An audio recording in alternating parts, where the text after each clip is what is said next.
rank where the view is nothing less than phenomenal. For how I express and project from my abdominal. The only view better, both my daddy and my mama know. No living parents, my sons give me balance. My wife is my serenity, this mic is my identity. The world is foul enough, that's why I write without obscenities. Provoking danger with broken language and spoken anguish.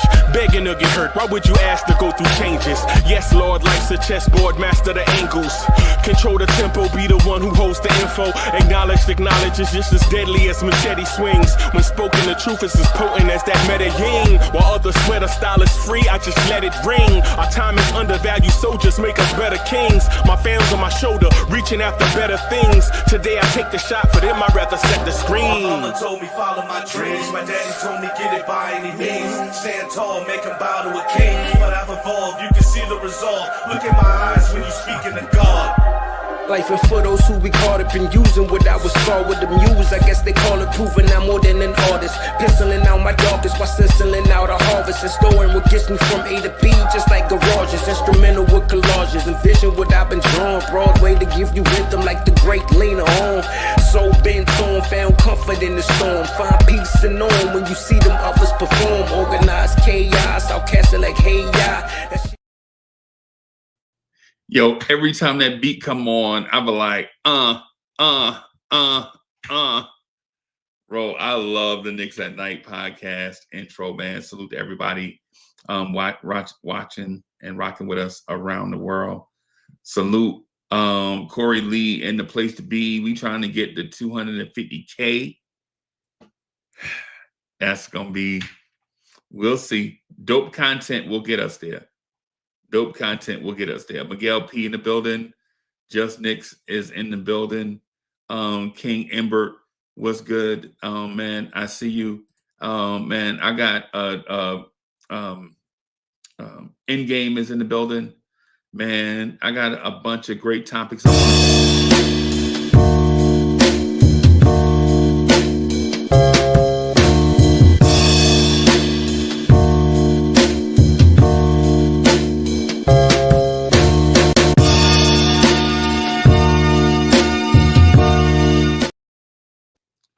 Corey Lee in the building. Salute.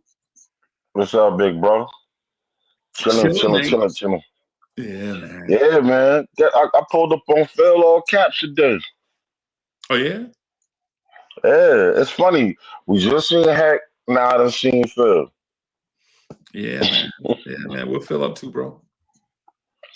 You know, doing this thing over there, rocking with KOT, you know, doing his own. He got something called the Nightcap. So, Okay. you know. Yeah. It comes on like Thursdays, Wednesdays, you know, like whatever, you know, in between the days we ain't got games like that. Yeah. Yeah, man. Fritz, what's good, bro? Hey, what's going on? Yeah, man. Fritz was over there too. Fritz was over there. How many times did Mitch get traded? Man, perpetually. Yeah. We're gonna do a trade. We're gonna do a trade a day until Mitch is traded. No, nah. Never mind. Yeah. So, everybody, just real quick, just want to remind everybody, our goal is to be the monsters of the game, not because being a monster is what I want to be. It's because we want to provide dope content for all of y'all, Knicks fans, loyal Knicks fans that want and deserve great Knicks content. So we're going to work on trying to provide that by having smart conversations about topics that's not always on the radar. Like, we're going to leave the easy topics in the place, you know, the easy place. And over here, we're going to have these conversations, like deeper conversations, stretch ourselves to figure out some things. So the topic of tonight's show is Mike Brown's system too demanding, and are the Knicks already breaking down? Right. And I don't want to say that to sound the alarm. Like, I don't want to ring the alarm. Yeah, I remember the old song, Ring the Alarm, Another Sound Dying. Hey. Yeah. Levy, come on, man. Yeah. So I don't want to ring the alarm and pretend that the sky is falling. But what I do want to consider is should the Knicks have given more thought to Mike Brown's system? And is this a good fit for, is the roster a good fit for what Mike Brown wants to do with these veterans? Now, with that, I do understand that these are veteran NBA players that can play in any system. I do understand that. All right, I do understand that, right? But the thing I would also want to consider is over the course of an 82-game system, has Mike Brown's pace and pace up-tempo system won any meaningful games? Like, has Mike Brown as a head coach won any meaningful games by dialing up the tempo? And so I want to talk to y'all about that, right? Lee, what do you think? What do you think about this? Is Mike Brown's, what Mike Brown wants to do gonna be a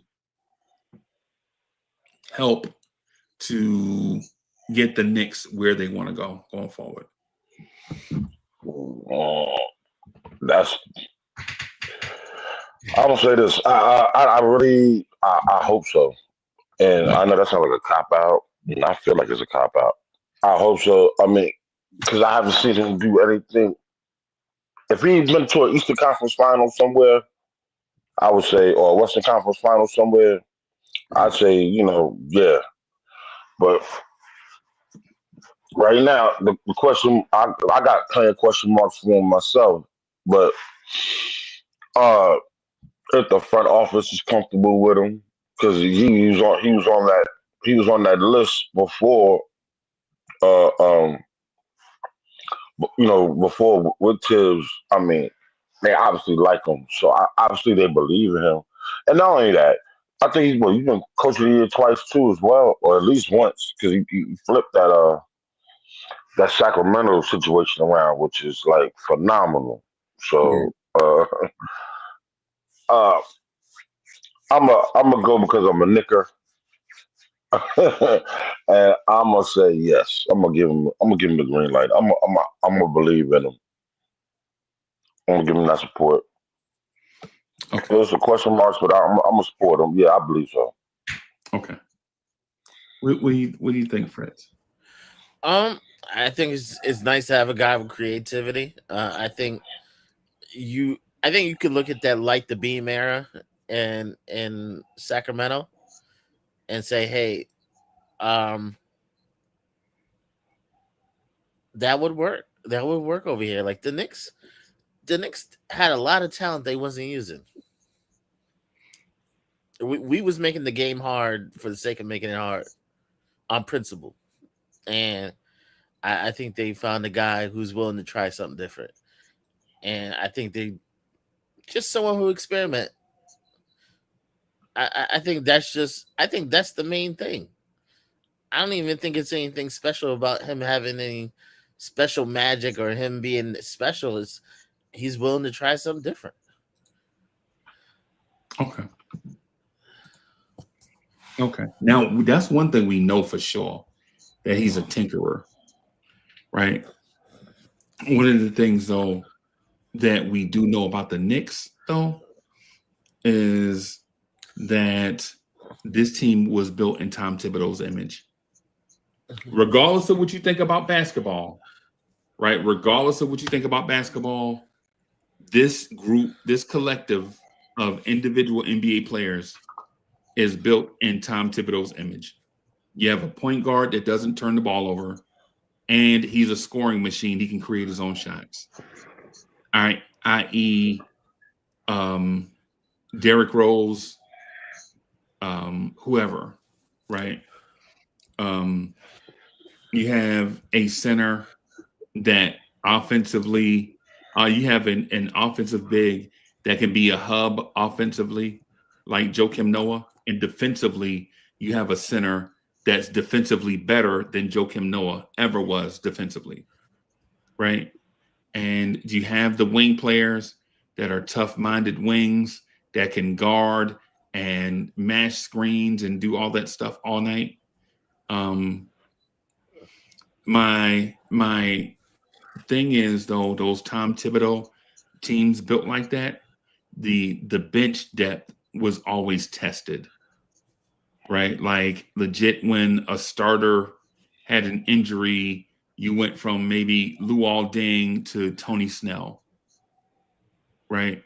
Now, most NBA benches are going to do that, right? Go from a guy to just another guy, right? But what you generally don't go from is having a starter typically injured. And I know people have their opinions about Tom Thibodeau hurting guys, right? But yeah, it's not a coincidence that these injuries happened with Tibbs, right? But with Mike Brown, though, and with Mike Brown, I wanted to just want to get your insight on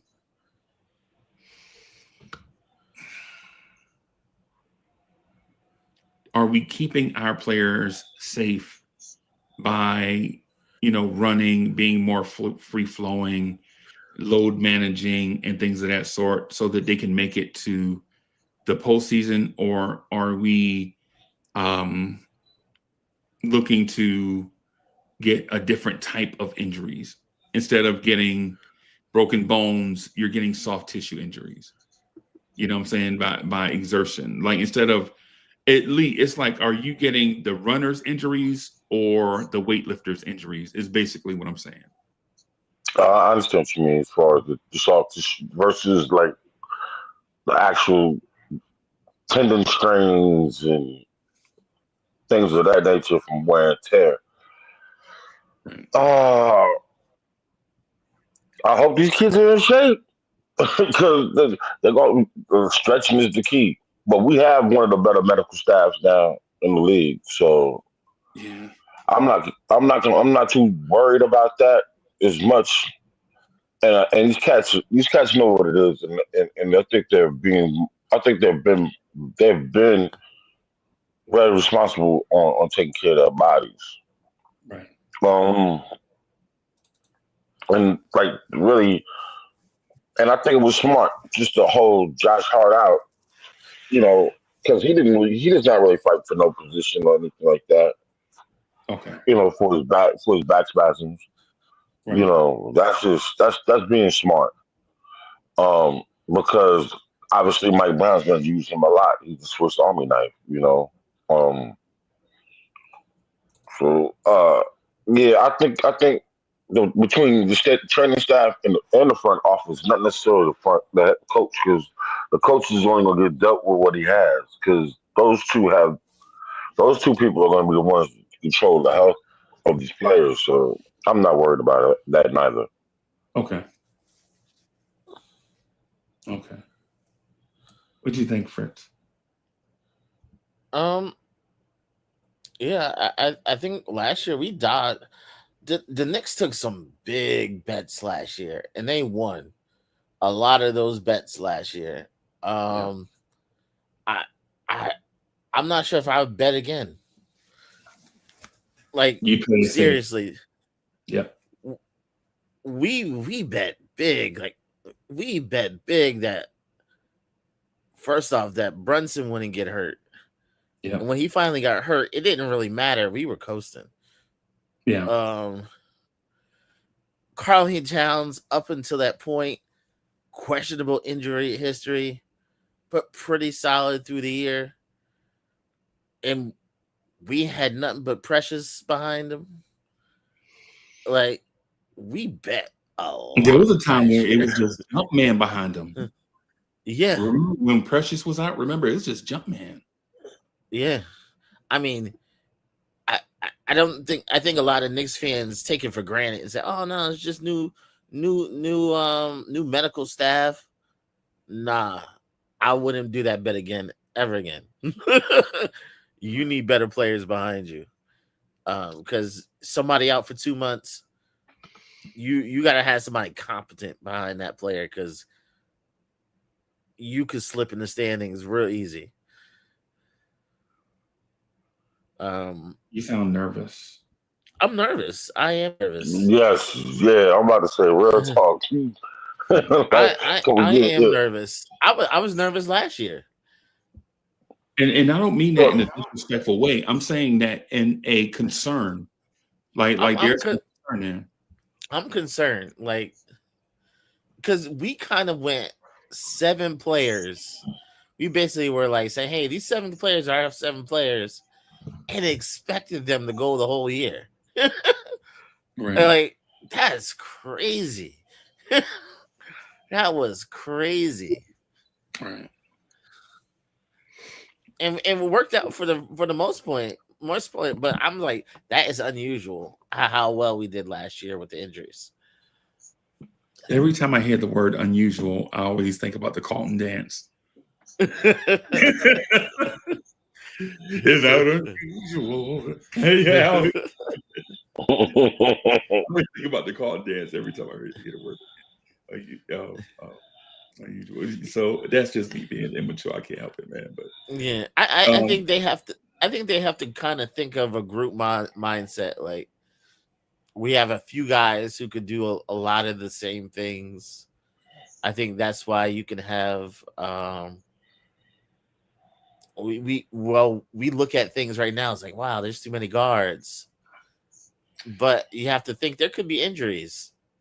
Yeah. So we're kind of stacking in the backcourt to think that injuries could happen. Yeah, I'm nervous. I'm nervous because once you especially with Karl-Anthony Towns. Karl-Anthony Towns is a clumsy player. He got them big feet, man. He tripping over himself half the time. Yeah, man. Like, most NBA centers are gonna have big feet, though, bro. I know, but like, I don't know. Mitch, ironically, has a small foot, and he stays. Mitch wears a 15, and he's 7 foot tall, bro. That's weird. Wow, that's crazy. Yeah. He got baby feet for. Yeah.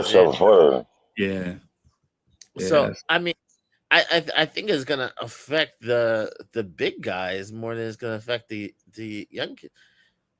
Like once you're tired, that's when you make mistakes, and that's when you get hurt, when you're exhausted. Okay. So they have to be careful, especially with the big guys. The guards, they're probably used to that, but like the big guys, I'm concerned because like when you put out a lot of exertion, that's when you get hurt. Yeah.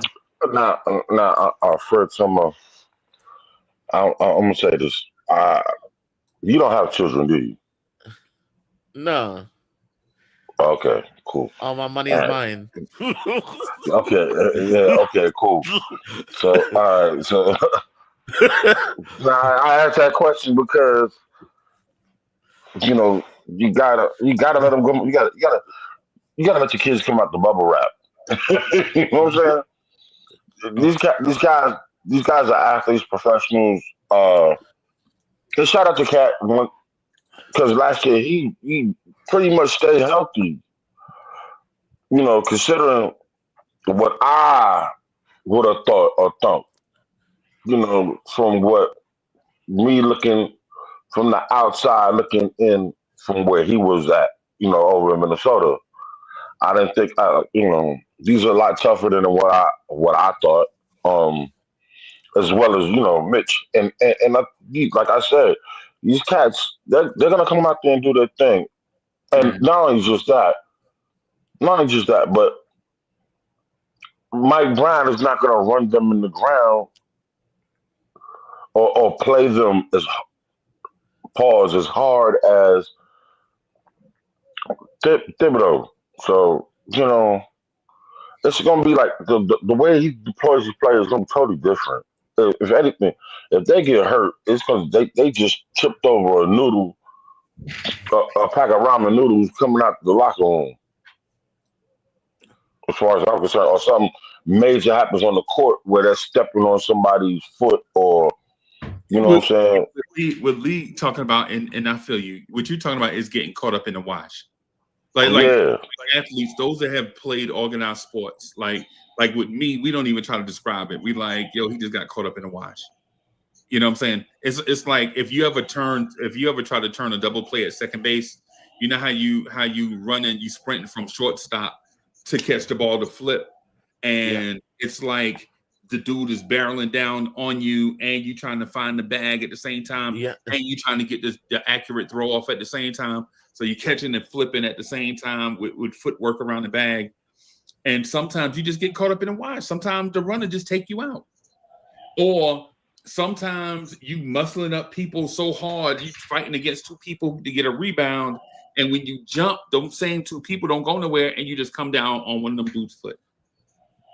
Or if you're a Reggie Miller type guy, and you know the play calls for a wing screen and a box screen, and you sprinting around the wing, and then you sprinting around the Dale Davis screen on the box, and you're running full speed, but on the other side of Dale Davis is Uncle Freezie, and I lay Reggie Miller out. He never saw me. He got caught up in a wash. These things. Oh, Lee, how many times have you seen offensive linemen get tumbled up on from the backside? From a running back, or even the tight end, or somebody, or the fullback. Yeah, somebody. Yeah. Mm-hmm.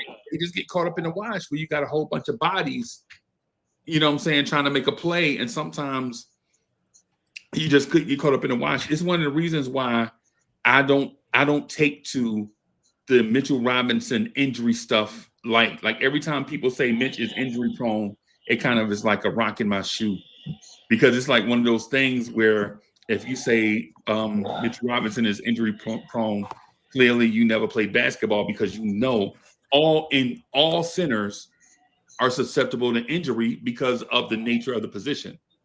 It's like saying, man, Mark Bavaro was injury prone, bro. Hey, man, have you seen the hits across the middle Mark Bavaro took, and sometimes drag people 20 yards? Or the hits he gave out. It's one of them things. Like, you know, it's one of those things. Those are not the type of injuries that I'm concerned with, though. I'm concerned with the injury like OG Anunoby got against Indiana in game. What game was that? In game 2 in Indiana, where he pulled his hamstring. Yeah, I remember that. How he pulled his hamstring on a fast break. Yeah. Yeah, those are the type injuries that I'm concerned about. I'm not saying like one guy is injury prone or another. I'm saying you don't necessarily have to overexert to get injured. Right? Some things just like Ricky Henderson stealing second base, and you see him just pull up and grab the back of his leg. Like, he wasn't taking somebody out at second base. It's just tweak a hamstring. Right? So it's those type things are like what concerns me. Like, will the Knicks have the depth to sustain those types of injuries, or is it even a concern? Should I even be concerned about it? Yeah. Fritz, you know what I'm saying? Like you, for instance, when the shot goes up and you see a bunch of bodies around the rim, you know, in that physicality, on every time a shot go up, somebody can get injured under the rim. Yeah, I've done it plenty of times. I don't know how many times I rolled my ankle. Right. Yeah. Right. And it's not even somebody's clumsy. It's just when you got 5 or 6 human beings under the rim, everybody has the same goal. 6 people fighting for a rebound underneath the rim. Yeah. Right. That's their goal is to box out and grab that missed shot off the rim. And nobody is looking down at feet. Everybody's looking at the air to see where the ball's coming off at. Yeah. Sometimes you're just gonna, and so the thing with Mitch and Cat, and because I understand how Karl-Anthony Towns looks, when he takes guys off the dribble, right? People say, oh man, he looked like Frankenstein running to the rim. How many of those drives to the rim in either direction have ended in a slam dunk on the other team? Lots of them. Mm-hmm. Like Cat going to the rim is dunking on people damn near nightly, right? Because he can do that. But how many teams have you seen have can Valanciunas take people off the dribble and dunk? No. Can Jokic take people off the dribble and dunk? No. You know, it's one of those things where, yeah, it's a lot. Yeah. Lee, what's good, bro? My fat thumbs.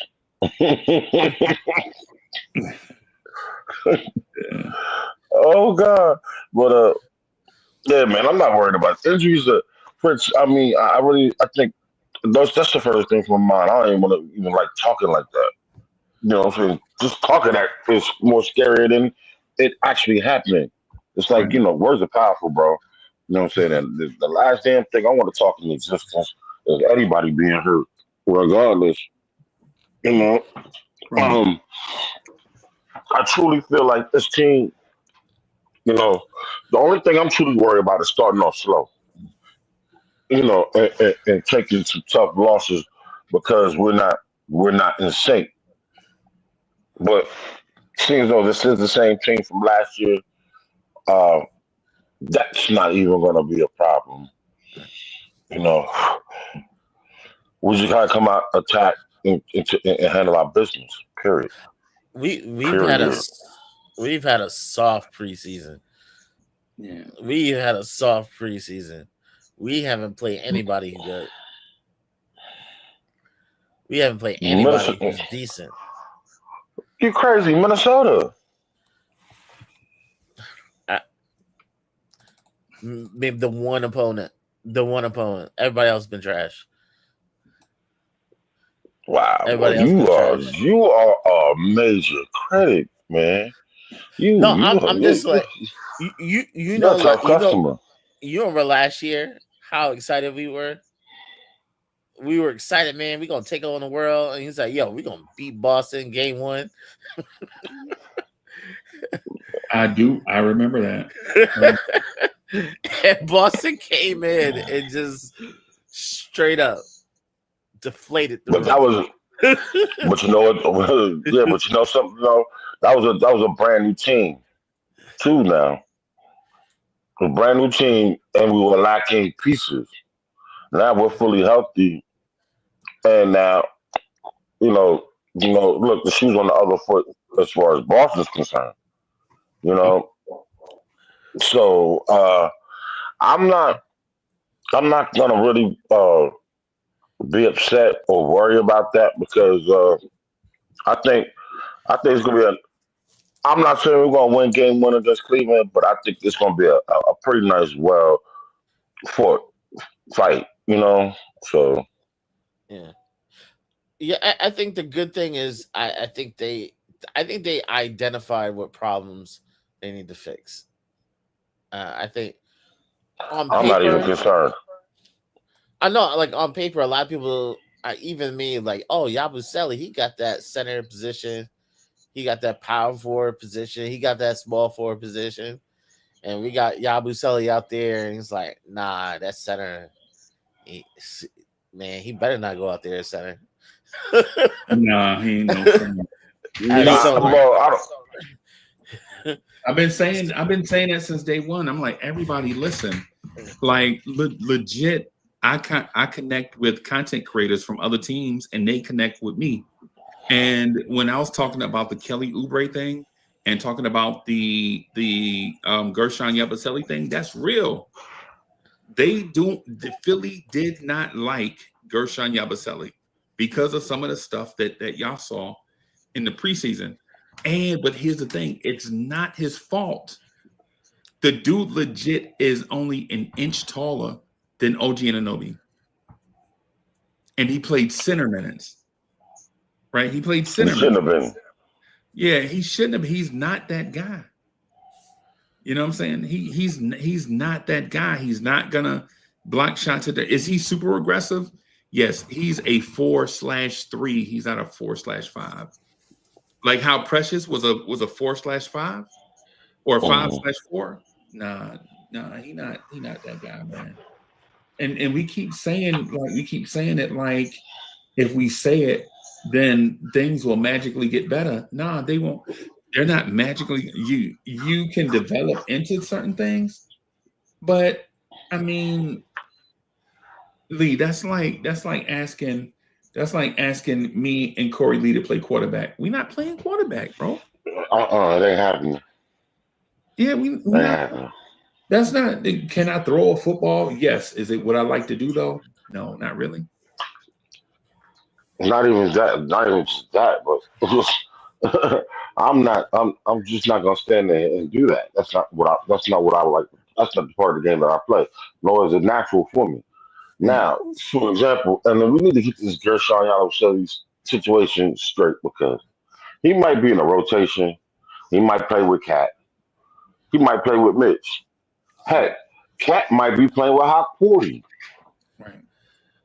Let's seriously think about this. Hawk 40 is going to get some serious minutes, you know, and he might get more minutes than Yabusele or whatever case. Yabusele might come in there when OG comes out the game. You know, Mike Brown is gonna figure out how to use these cats the way that's best for him. I think we put too much thought into this, period. Yeah. And Yabusele, like he looked like he played football, but like maybe Mike Brown, maybe throughout the season he gotta lose a little bit during the season because if they're gonna be running, he gotta run with them. They gotta run with him. and You're right about that though. But the reason why I say that is not because I don't think Yabusele is. I'm not saying Yabusele is a bad NBA player. I think he's perfect for what we need. He brings that mental toughness. He's a big that can shoot the three, stretch the floor. He's a willing passer. He wants to win, and he's hungry to stay in the NBA. Right? He's perfect for what we need. He's perfect. He's big, tough, versatile, offensively, a team guy, and he's hungry to stay in the league. That's exactly what this Knicks team needs, right? It's just when we ask him to do stuff that's outside of his skill set that I think is going to be is going to frustrate fans because they'll see the end result but won't see the process, so to speak. Like the process, like we won't recognize why he's like we won't give any credence to why Gershon Yabusele is playing backup minutes. Because if he's playing backup center minutes, that means Huck Porty is not playing. Right? We want Huck Porty in that role. Right? We want Huck Porty in that role. We don't want to see Yabusele and teams, and trust me, teams are not playing four centers. Right? Teams are not going to play four centers. It's not what teams nowadays look to do. Teams nowadays look to stretch the floor. So that's another part to it where what are we looking to do really?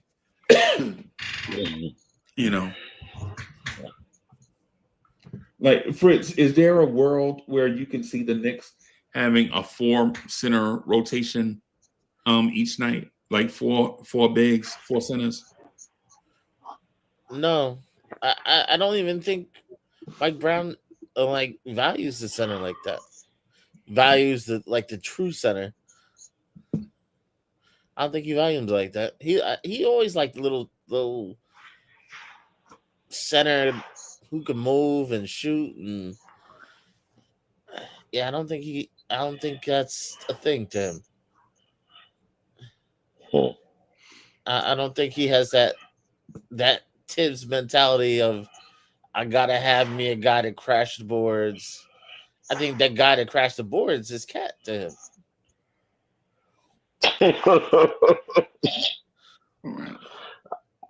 I, I, I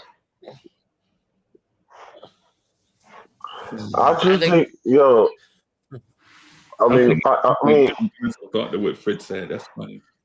no, but like that's, No, did you not hear? I'm just giving. I'm just thinking about what he said. Like every time somebody say something, don't mean like there's got to be an instant reaction. Sometimes, man, we can just. It's not. Fritz, is it fair to say that when somebody says something smart, that we could just think about what was said? yeah. You ever been in that situation where every time somebody says something, there's like this element of trying to top what the next person said instead of just thinking about what they said? Yeah. Mm. Yeah. No, but I kind of look at Cat like how Sabonis was in the Kings. Like 'cause Sabonis, he got numbers. Sabonis, what, grabbed like 13 rebounds a year, 13 rebounds a game. Okay. But he wasn't a good defender. No. But No. like if you look at his numbers, like you would think, oh, he got to be a good defender. He getting almost 20 and 10. No, he Nah, put up Sammy Sosa numbers, bro. yeah, but like Cat the same way. Cat is a better version of Domantas Sabonis.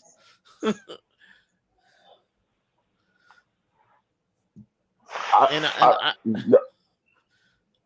Go ahead, bro. Go ahead, because I want you to finish your thought. Really, I do. and Domantas Sabonis didn't have Mitchell Robinson next to him. Boom. I'm glad you said that. I'm glad you said that. Mike Brown never had a Mitchell Robinson, period. You know, and now you say that he's not going to value him when the man just said, "Yo, Mitchell Robinson pretty much was the best player that I had the other night on this game," and I mean, you know, and I'm not going to even keep fighting this fight, but still, I'm going to just say this. I'm pretty sure he sees the value of Mitchell Robinson and what he can use him and how he's going to use him, especially with Cat, and how he's going to make things a lot easier for Cat. Well, Yeah, Sabonis didn't have that. You know, you talking about Sabonis is what, 6'10", 6'11", maybe 6'9". You know, very solid player offensively and can rebound well, but he's not stopping nothing either coming to the rim. He's not even gonna jump. And I've seen him like physically, like I was on the court, bro, and I seen him in Atlanta, and he ain't no little dude, but he's not jumping out the gym to Who, block no who, shots. who are you saying? Who you referring to? Sabonis. Okay. Sabonis. I was like, I pretty much had like, I was back behind the rim, like really, really close, and I could really physically see this man. And he's not that guy. You know what I'm saying? That's all he had. So as far as the defender, Right. so Right.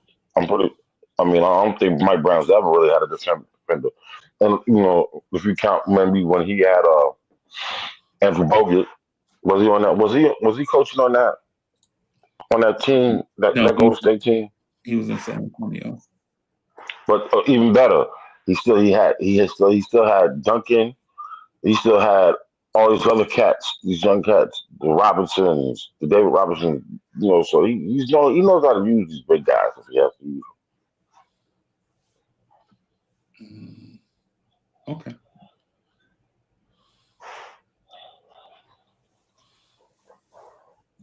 Okay. Yeah, man.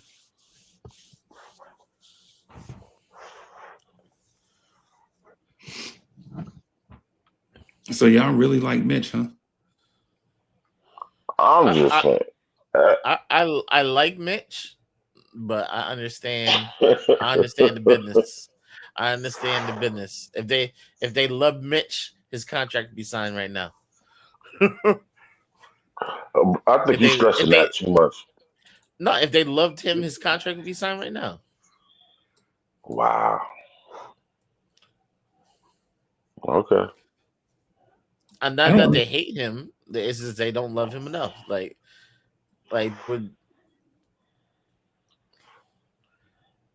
yeah, you don't let it get this far. Like this is we're in the danger zone. You don't go into the season.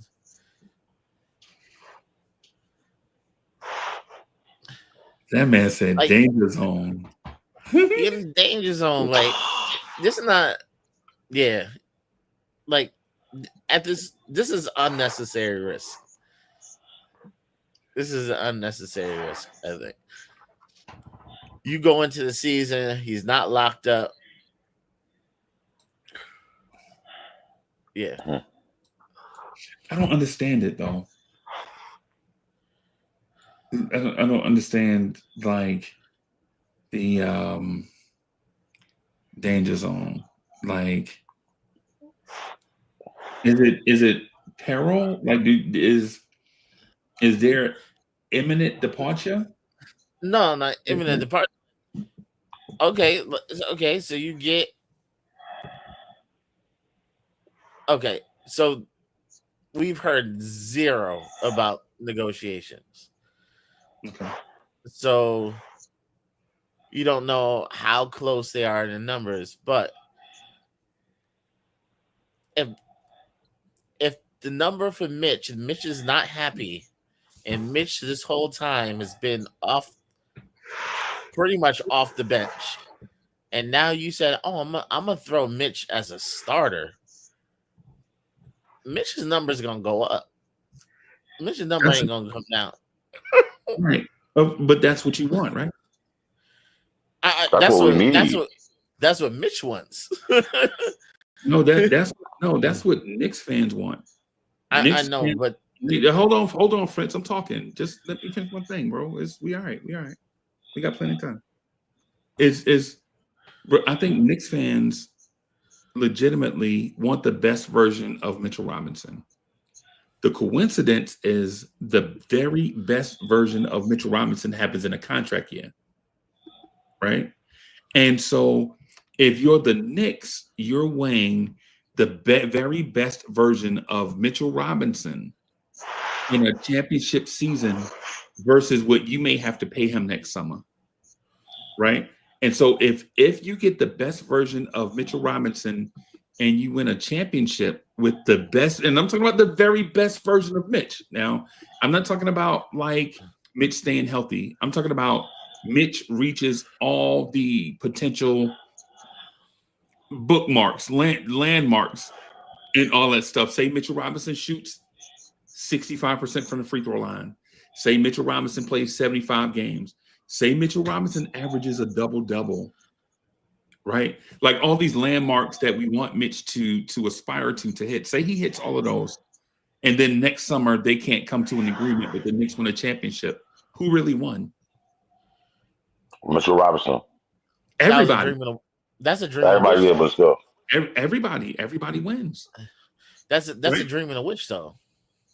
But that's why you're here. That's why you're a content creator, right? Yeah, it's a dream and a wish. That's why you're a content creator, right? Yeah. Right? Because you're not a content creator. You're not just going to read the box score every time you go live. You don't just read the box score.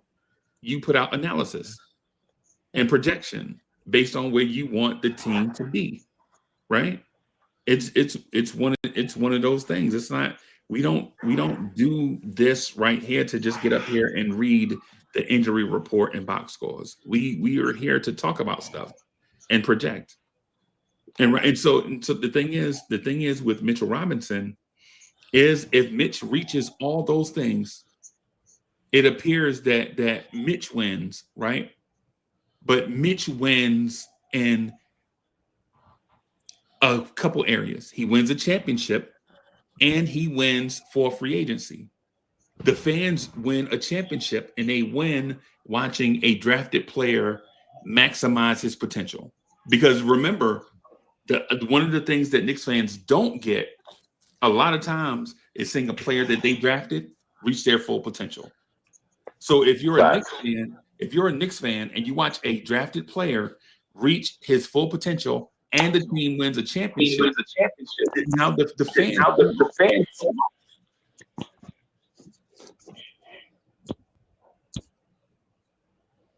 You feel me? That's one of those. You got to echo, bro. I just put on my other earbud, but you turn it down the phone. Echo. I'm gonna just do it real quick while we work on that. That's the thing. That's the thing with Mitch. I'm not saying that it's an impossible mission or a mission impossible, with however you phrase it, right? What I'm saying is if Mitch reaches his potential and plays like hits all these landmarks that Mitch fans and Knicks fans have been waiting for years for Mitch to hit, I think the Knicks fans win. Right now, at the same time, at the end of this next summer, Mitch is saying, "Hey, man, I'm worth 5 years, 150 million. Hey, bro, we don't have that kind of money." You're like, well, Mitch will say, "Well, I'm going to go get that money elsewhere." Hey, man, listen, it was a pleasure. You know what I'm saying? We love you, dog. Once a Knick, always a Knick, and all that stuff that Knicks fans say. You know what I'm saying? If Mitch have to find his bag elsewhere, then he just walk out the door for free, but it's not really for free because you won a championship. Chat, is that fair? Fridge, you think that's fair? Is that a fair assessment, or is that sliding the scale too much the other way? I mean, that's one direction you can go. Right.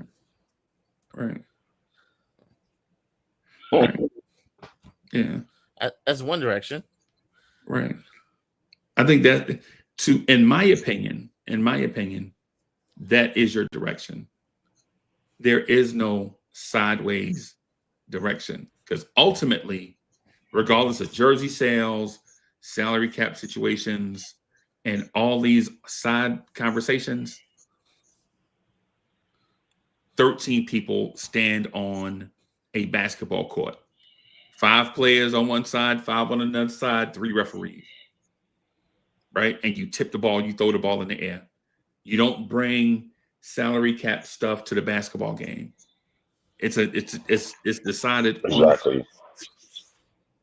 So it's like, because anytime like you project to move things outside of that, when you know you have a quality player that does that, to say try to secure long-term security versus what the short-term security is, it's a gamble, because you don't know if the pieces you get will actually work. It's a gamble, just like Mitchell Robinson is a gamble, but he's the bird, legitimately the bird in your hand. Mm-hmm.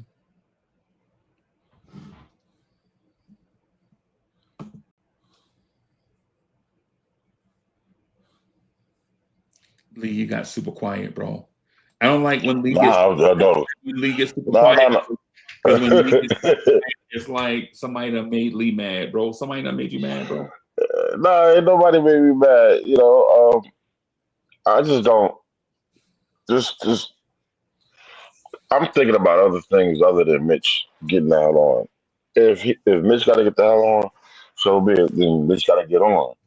But that's another conversation for another day. We over here worried about the what ifs. You know, I feel like I'm in a like in the Marvel universe, and I'm watching What If with the Beyonder. You know what I'm saying? And I'm saying to myself, this is a non-issue that we're making an issue, or we keep talking about it like it's an issue, and it's really not a flipping issue. You know. And I understand, for instance, you're concerned about it because this hasn't been a done deal. It hasn't been a done deal because these cats have said, let's. We probably came to the table, we sat there, they threw a number at him, he slid it back, he said, you got to do a little bit better. You know what I mean? Because you got to think, since when Mitch first got here, when he was wearing number 26, he was getting jerked around. You know what I'm saying? So when it comes to all this representation and his new stuff and all that stuff like that, I'm pretty sure he said, "Listen, we'll talk about it around the midseason. In the middle of the year, after or around halftime. The All-Star break, Yeah. then we'll see where we're at." You know what I'm saying? And I feel like the front office is going to do stuff. Brock Eiler is going to try to figure something out if that's what the priority of what the front office and the head coach is of needing. So Right. I'm not sweating it. That's the first thing from my mom. Usually, when that happens, there's a statement. Like there are players in the same situation as Mitch, but the teams put out a statement. Hey, we're just not going to deal with this at this time. We'll talk about it later in the season. Knicks haven't even done that. That's because the front office don't talk to nobody, bro. I know, but Mitch is clearly still in like contract extension is a thing. Like right now. What did he say that? Did he point blank say that right now? Has he been talking about it? Has it really been the biggest thing in the media? When he's been asked about it, that's his agent. If it's something that they're gonna put off, they'll make a statement and say, "Hey, we're not gonna deal with it right now." But they just haven't done it. I'm pretty sure that's what he's saying. When they make that statement, you'll hear me ease up. Like as soon as when they make that statement, hey, we'll deal later in the season. Cool, bro. They're not gonna do nothing to appease you. You know that, right? No, but I'm just saying, like when it's not on French Street, then we'll move accordingly. All right, brother. I mean, that's the same situation. Wasn't that the situation with IQ? Wasn't that the situation with Randall?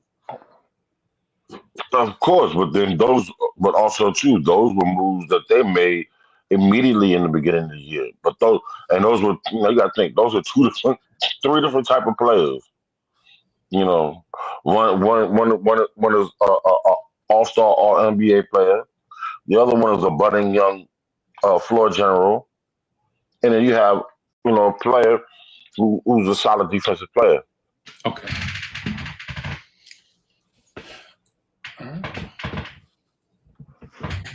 Yeah. Yeah, man. It's definitely a difficult situation to navigate if you're Mitch or Mitchell Robinson's representation. Right. It's definitely a difficult situation to handle if you're Leon Rose. In my opinion, you have too much at stake to start worrying about hibbity-jibbity. Like when you Lee, you ever been driving somewhere, like you got like a 7-hour drive and you get to like a weird city and then it start pouring down rain and you like, oh, that happened. It's raining. We're going to New York. Yeah, it's like it's raining like hell. Like, do you let the rain distract you from getting to your destination? You play it safe, but you don't like. Now I'm gonna turn around and go home. I think that's what, in my opinion, I think that's what the Knicks are. I think the ultimate goal for this season is winning a championship. And the question is, does Mitchell Robinson impact a championship roster? Hopefully. That's hopefully.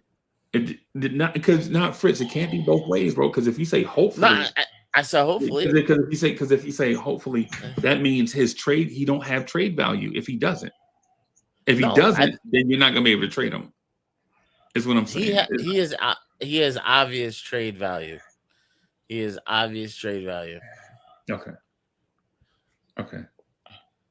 He has obvious trade value. I wouldn't even talk about it if he didn't have trade value. It would be like, hey, stick on the roster. Who cares? Right. It's he has obvious trade value. Right. Sometimes there's there's risks you do take and there's risks that you don't take. Right. And this is like one of those iffy borderline calls where is it worth the risk? Is it worth the risk of him leaving when like the margins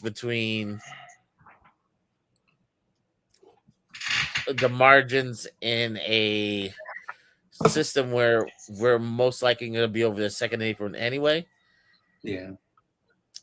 It's like if we're over the second apron next year and Mitchell Robinson just in here and you got no value back, that'd be like pack your bags, Leon. It's like one of those type of situations. Nah, bro. I did. No, it'd be like a definite strike. It'd be a definite like strike. You wow. You think they're gonna get? You think Leon Rose is gonna get? Nah. It's a definite strike. It's like one of those big strikes. I'll keep it a stack, bro. It would take an act of conference. This is in my opinion, it would take Jalen Brunson failing a drug test for Leon Rose to get fired, bro. It would legitimately take a Mikal Bridges, OG Anunoby, and Cat colliding on one play, and everybody is out with torn ACLs to get Leon Rose out of here because of where we come from. Yeah. Like legitimately, we had the weakest. We had Alfred Payton and RJ Barrett in a backcourt, and on 998 attempts out of the pick and roll, they shot the 3-pointer 3 times and made it once out of 998 pick and roll attempts between those two. And you go from that to Jalen Brunson in 2 years. Like in 2 years of basically having 5 power forwards on the floor to Jalen Brunson and the Knicks in championship conversation. And I think it would take, and Leon Rose would have to cross the 5th apron in order to get fired. And I don't even think there's a 5th apron. Yeah. I mean, not necessarily fired, but it would be indefinite. Like, it would be a definite strike on him. Right. Like this, like the wave that we've been like navigating the cap, it's like a delicate weave. I see. It's like a delicate weave, and right. If you took an unnecessary risk where everybody's seen it coming, and it's like, okay, yeah, you blew the call. Okay, you blew the call. In that case, I understand what you mean, but not in the case of, man, you let a free agent walk, a valued free agent walk in free agency because you didn't have the money, right? Then that's like you let a valued free agent walk because you just didn't have the money. No, yeah, like if you know that the money isn't going to be there, like why are you playing? Like, are you going to come to an agreement with Mitchell Robinson, or are you not? It's not as easy as that, though, bro. You know what I mean? It's not as easy as that, because that man legit has been underpaid for years, and he may be. I don't know if this is his stance or not. I don't know. And listen, I'm not afraid to tell y'all. I'm smart enough and humble enough to tell y'all, if I don't know something, I don't know, and I'm not going to pretend to know. Right? I'm just going to say I don't know, and I mean it. Right? I don't know what Mitchell Robinson and his representation's stance is. What I do know is that I feel as if he has been underpaid for years. And I would legitimately say, if this guy wants to get paid premium money going into probably his last major contract, then he could. I wouldn't be surprised if he took a stance. Because at this age where he is right now, this may be his final chance at a major NBA contract. And so if he took a stance here and didn't take a team-friendly deal, it wouldn't surprise me. As a matter of fact, I would applaud it. Yeah. Yeah. When Mitchell Robinson last contract, he took his last contract, that was the summer that the whole NBA said, and centers are no longer important. Yeah. They said, oh, centers are a dime a dozen, $5 million, you can get a center. And Knicks were like, nah, Mitch, we ain't gonna pay you like that. And the Knicks lowballed him. He thought it over and still came back. And now him and Hartenstein brought centers back. They brought centers back in the NBA where they starting to get paid again. And now it's his turn to get paid. I can see where you I see where you went right there. That was smart. I thought Wemby brought centers back, but when you added the paid part, I understand what you mean. Right? Because before Wemby, dudes was just roll to the rim. Maybe you get a lob, maybe you don't. Right? Yeah. But when in terms of the money though, I could see what you mean. I know, but also what him and Hartenstein did together when they were just running offensive rebounds 48 minutes a game, I think like the NBA woke up and was like, oh, the center position is important. Right. Like they kind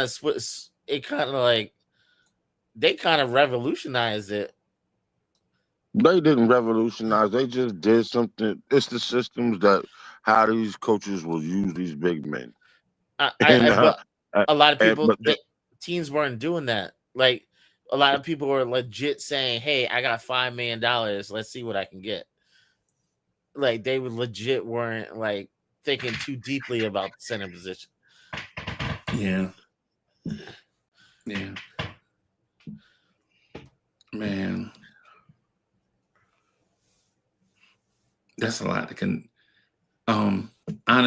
honestly, chat, I'm at my stance is chase this chip. Right. Bam. And whatever happens, let's address it. Then because y'all know how I feel like if Vucevic is making $20 million a year right now, Mitch is worth $32 million to me. Right? That's my stance. My stance is if the kid in Toronto, Jacob Poeltl is making $18 million, Mitchell Robinson is worth double that. Yeah. That's my stance on it. Now, if you're a Mitch fan or not a Mitch fan and you disagree with me, you're entitled to your opinion. I ain't mad. Now, and if you don't want to pay Mitchell Robinson $30 million, I'm not mad.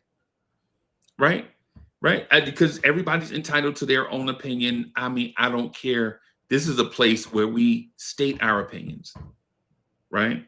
You know, I mean, this is the reason why I do this channel, for people to express their opinions in a safe place. Right? That's my stance on it. But my stance is you can't be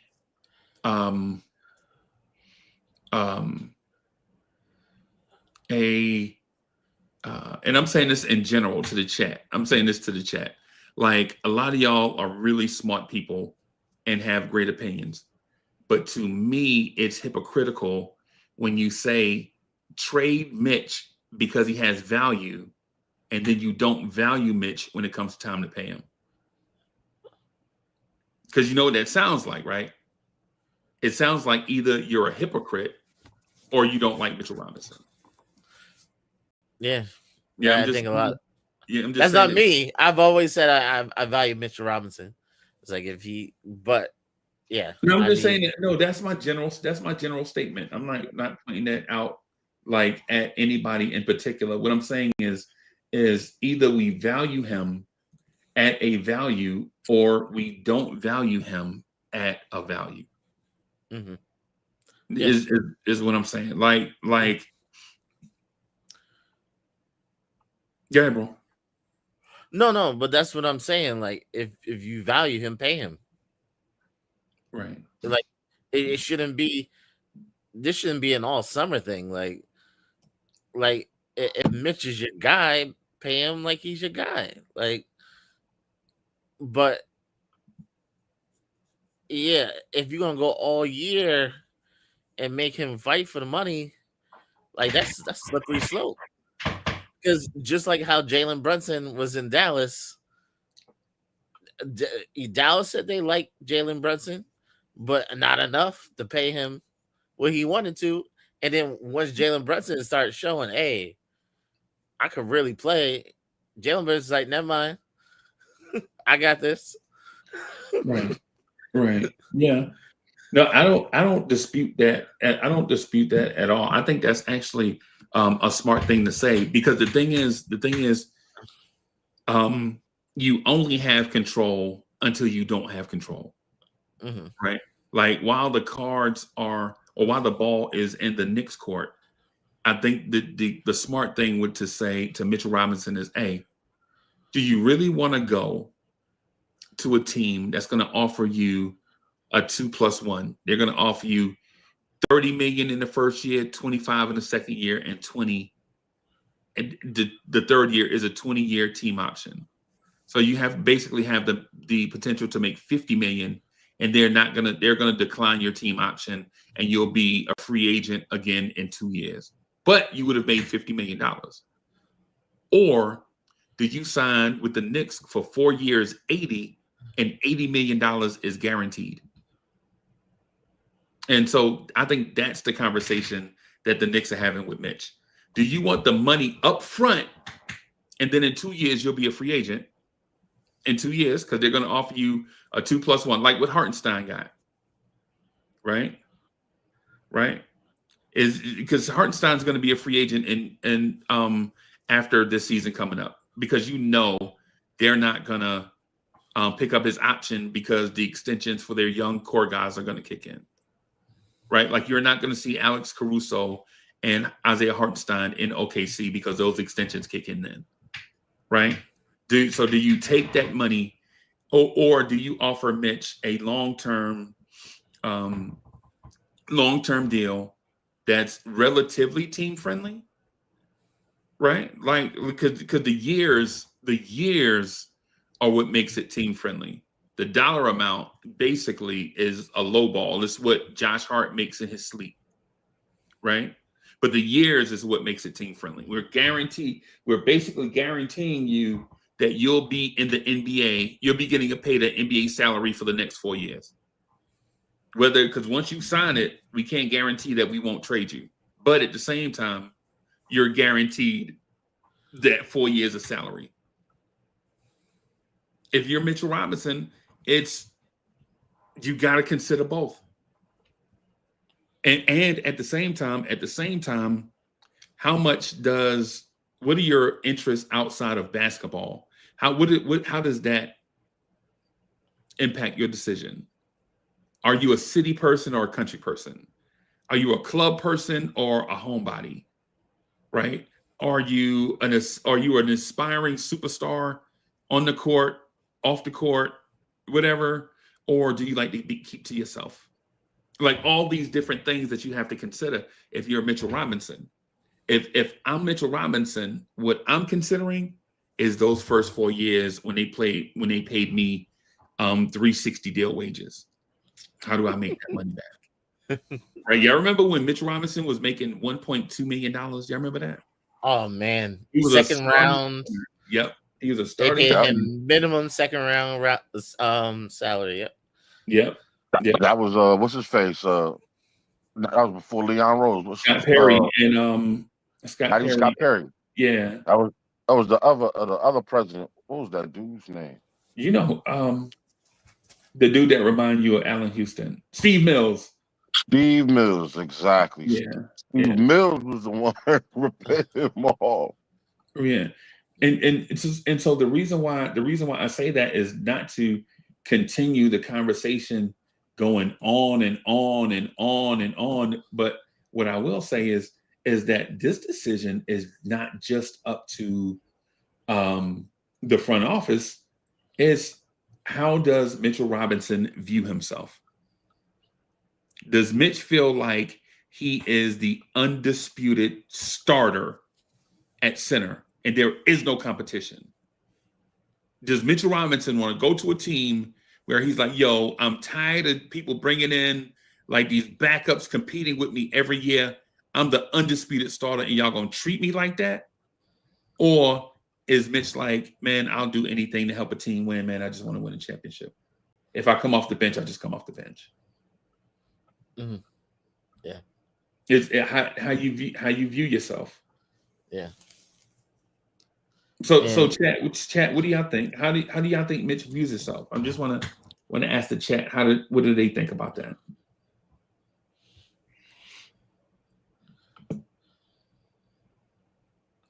No, Nick, that man didn't make 11 million in his first 4 years, bro. Nope. That man made like that man made like 7 million. That man made like 7 million in his first 4 years, bro. It's the reason why he kept firing agents. Remember when Mitch Robinson used to fire agents because they couldn't get him a pay raise? Do y'all remember? And let me even better than that. Do y'all remember when Mitchell Robinson used to take selfies at the gas station, and he was legit driving? Lee, what's the big Honda sedan?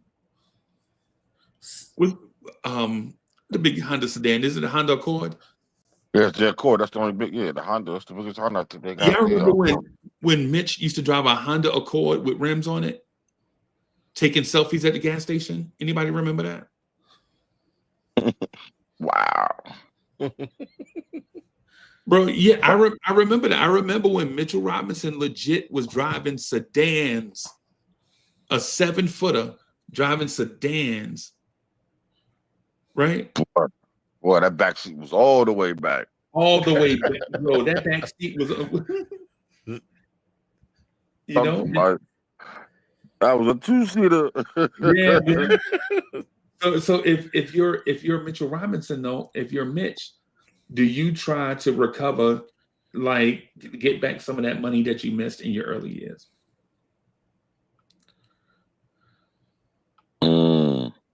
I think it's old to him. And I think the franchise is gonna do him right. If not, listen, I'm pretty sure Memphis is looking for a center, and he got a house in Nashville. He's always in Memphis. He's always in Memphis. Right. Yeah. East Blue Drew. He started getting the 4x4s after he signed the second deal. Remember when he signed 4 years, 60 million? Mm-hmm. That's when he started putting the stuff out there. I follow Mitch on social media, bro. I legit follow Mitchell Robinson on social media. I remember when he expanded his family. I remember when he started putting trucks out there. I remember when he started putting truck shows together. I remember when he started his brand. You know what I'm saying? Because I follow him. I was following him and Julius Randle because they were the most interesting Knicks to me. Jalen Brunson is a boring dude with a big ass head. Yeah. I follow the dude. That's why when I used to come on the show and criticize Mitch for being immature, it's not because of what he put in the press. It's because of what he used to put on social media. Like legit, we watched this dude mature right in front of our eyes. Like he used to post stuff like these biatches hating on me because and I'm like, bro, you a millionaire grown up in New York City making millions of dollars, and you worried about what somebody in the comment section said, bro?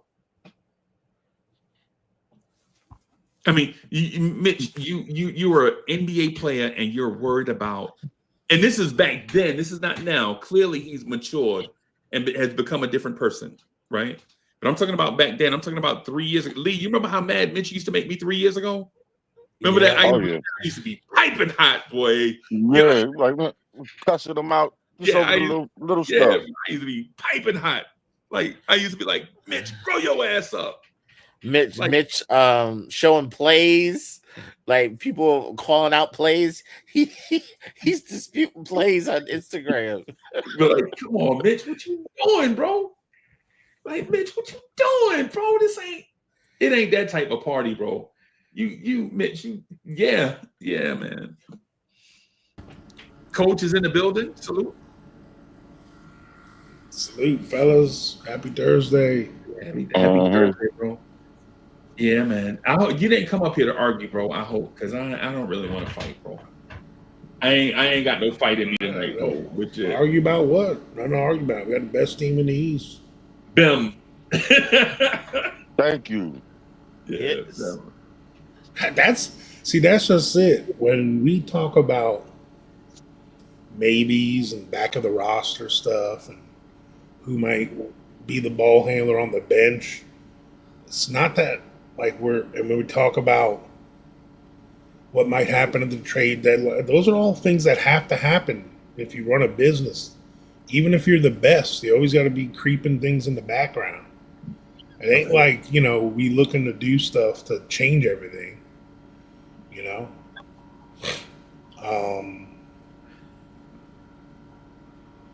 But as far as, I don't know what the whole subject's been the last hour. We talk about Mitch. Of course. It's the Mitch at Night podcast, bro. Come on. What you think we're talking about? It's the Mitch. It's like I've always said about him, and I said it in chat too. It's not about his talent. It's not about his ability. It's only about his availability. That's all it's ever been. Does his talent warrant a $27 to $30 million contract? I agree. As far as the going rate for centers with his talent, he is worth that. But we all know why they haven't given him the extension yet and why he's not making that now. No, I don't know why he don't have It's because his health history. It has I could be the best worker at my job. I can be the best electrician. That's you can't be that definite on it. You don't know. It's a lot of things. Stop with the Mitch defense. You already think I'm shitting on him. First of all, you're cutting me off before I finish. Hold on a second. You cannot say you saying something that's so definitive, and you can't say that because you're not in that position to say that. What do you mean definitive? This is my opinion like that. That's one thing. I'm a medical professional. I've been a coach for years. I've been coaching athletes. My fault, Trapper John. I'm just saying that. That's why they haven't re-signed him. You can't tell me it's not. They would have done it by now if Mitch was healthy every year he's been here. They would have. That is not the truth. Wow. What else? Then they must not think Mitch is good enough. Why else would you not? We extended McHale when it was time for his extension. We extended Brunson when it was time for his. I mean, if he's part of the core that they're expecting to go forward with, and then this isn't my personal reasoning over there, though, behind Mitch. I'm just trying to think of all the things it could be from the front office. And those are the only two things it could be. One, they don't think he fits the style of their future, which I don't believe that. I think he does fit and they need him, talent-wise. The other thing is they're worried about his health. Those are the only two things it could be. What else could it be? Help me understand. I don't know what else. But what I was trying to say is if I'm the best carpenter in the crew, but I only show up fucking once every 2 weeks to work, do I keep a job? Do they pay me more than everybody? Because I'm the best carpenter the only day I'm there this month? It's the same thing. You have to, there's a certain, eventually you have to make a choice. They're still, because he's so good, that's why they've been waiting this long for him still. If he wasn't this good, they would have let him go by now. It's because he is this good, they've been patient with him. I mean, I'm not saying he's in Embiid's world, But look at Philly. They're going to hold on to that as long as they can. You know, he hasn't played at all. So that's what it's always been about Mitch for me. It's not because I think he sucks. So I don't know who started that club. That coach is the king of poop on Mitch, but I'm not. I want my players to be available. Period. If OG and Cat started doing their injury crap last year, I would have said the same thing about them.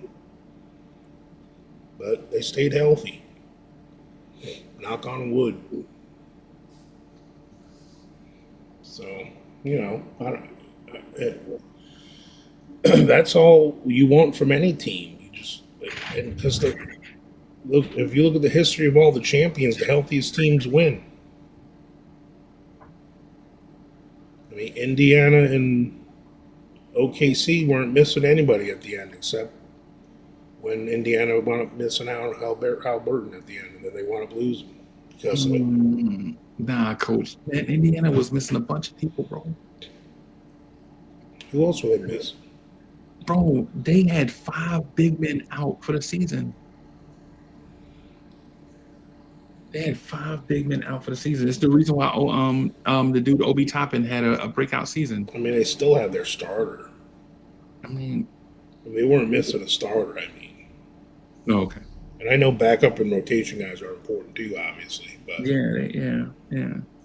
Because you tax your starters and then But I don't know. Like, this is the first time Mitch has been available game 1 in a couple of years. Like 100% healthy. So I look forward to it. Yeah, I would say it's less about like the injury thing. I don't think that's why they because if it's okay, so I'll say this, and it's no disrespect to coach, right? But if you're a front office and you think that you can't pay a center because they're injury prone, you hadn't been watching basketball in 30 years. Because centers get hurt, just like tight ends in football. You ask tight ends to do offensive lineman stuff in the run game, and you ask them to do wide receiver stuff in the pass game, right? And so when you get two-way players that are always getting caught up in the wash, then these guys are gonna get hurt. It don't matter. It don't matter if it's Anthony Davis playing center. He's gonna get hurt. Right. It doesn't matter if it's Joel Embiid playing center.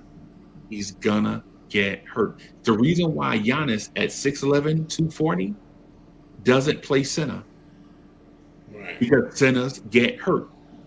Because if you think about it, if Giannis was to take minutes, play minutes at center offensively, Giannis would dominate every defensive center in the league, right? But then he would have to defend the other center on the other side of the floor. And Giannis getting caught up in the wash and getting hurt and being out a month derails your entire season. Now you're a playing team. Right. You know what I'm saying? So it's not like I don't want to be disrespectful to anybody's point. It's just think about the Knicks themselves. Mitchell Robinson wasn't the only center that got hurt for the Knicks last year. Cat was hurt. Jericho Sims was hurt. Precious Achiuwa was hurt. Ariel Porty was hurt. It's the nature of and to say like, well, you know what? I don't want to invest that money in that position because the one guy is always hurt. To me, it's not fair when you know that. Coach, you ever played an offense? Oh, coach, no, you didn't play offense. I forget you were a star running back. But you ever notice offensive linemen? No matter what NFL game you watch or college game you watch, you notice offensive linemen always get hurt, and it's not because they do risky stuff. It's just because they're just actively in the wash. They're actively in the wash. Yeah. Dudes roll up on the back of their legs. Mm-hmm. You know what I'm saying? DBs that don't want to get pancaked, just go low on linemen to get them on the ground. Like all these different things. It's the nature of the position, but that's not going to stop you from signing Trent Williams, bro. It's not going to. It's not going to sign. What's the Lee? Who's the best offensive lineman in the game? The dude Works from Tampa. Is he the best lineman in the league? You think? Even he is going to get hurt. Andrew Thomas. That's my guy. They say he's the best left tackle. Yo, has Andrew Thomas gotten hurt? Oh yeah, he's coming off a foot injury. Does that mean you won't pay him? Crazy, you're gonna pay him because when he's out there, he's one of the best players out there. Right. That's my thing with Mitch. The thing with you don't care about Mitchell Robinson playing 82 games. Like the 82 game thing is not really what we're banking on. We're banking on with less than 2 minutes left to go in a game 7, and you got to put your best defensive switchable defense on the floor to stop SGA from hitting the game-winning shot. Do you want Karl-Anthony Towns in those 2 minutes, or would you rather have Mitchell Robinson? I understand that, but I mean, a year or two of unlucky stuff happening, I understand. But now it's 3.5 years, almost 4 years. Right. And I know at the beginning he didn't have an issue, but that's how it happens. It's just the nature of the beast, like you said. And plus, he's a center. He's a center. He's gonna get hurt because you ask him to put his body in harm's way, and then when he put it, but it's bro, like legit. I talk to firefighters and police officers a lot, right? And they use their insurance a lot, right? People are like, yo, why is the insurance for firefighters and police officers so high? They put their body in harm's way, right? And it drives up the cost of insuring them because they legit get caught up in these situations. You call them so that they can put their body in harm's way. It's the same thing. It's the same thing with Mitch.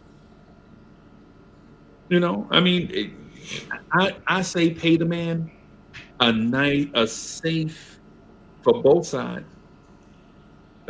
For both sides, like I would offer Mitch the years. Like, hey man, I'm going to guarantee that you're in the league for a long time, right? But the dollar amount, if you don't want to pay him 30, then pay him 22. But to say that Mitchell Robinson is not better than Vucevic, who makes 20, is crazy. Well, that's why I think when they do the new CBA or whatever it is they're doing, like NBA contracts should have incentives, like football does. Like, I don't mind Mitch getting 20, 25 million. But if he plays 65, 70 games, he gets like a $5 million bonus. You know what I mean? Some are laid out like that, yeah. Yeah. But it doesn't quite work the same way, but they are. Yeah, so it's like, I have no problem with stuff like that because that makes it worth, you know. Yeah. But the thing is, if the front office considers Cat a center, okay, I've talked about this too the last 2 years with Mitch. Most teams that have a max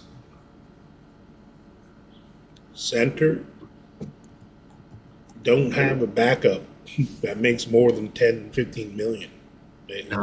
You only pump so much money in that position group. You know what I'm saying? Yeah. So, like,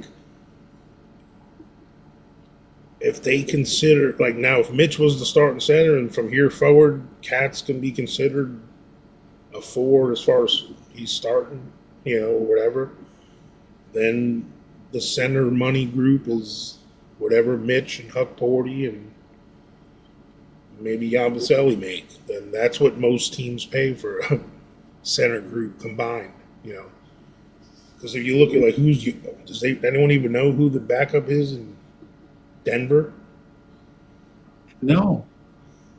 Like, who's the backup in I mean, Philly's been Drummond, and he's vet minimum. Last year it was Yabusele. Yeah, Yabusele. Yabusele was the 5, and Drummond was coming off the bench. Yeah, and they got 0 rim protection and defense, and that's why Philly fans hated towards the end of his tenure. They hated Yabusele, and it's nothing against Yabusele. It's more about playing out of position. Yeah, he was playing out of position, and Philly fans were tired of stuff like the process. Right? You did this, you did the process, you promised us a chip. Now we're still a second-round team, and you traded away all our young assets to get better assets, and we're in the same place we were when we first started the process. Right. Usually the center budget on teams is like 60 million, 70 million, you know.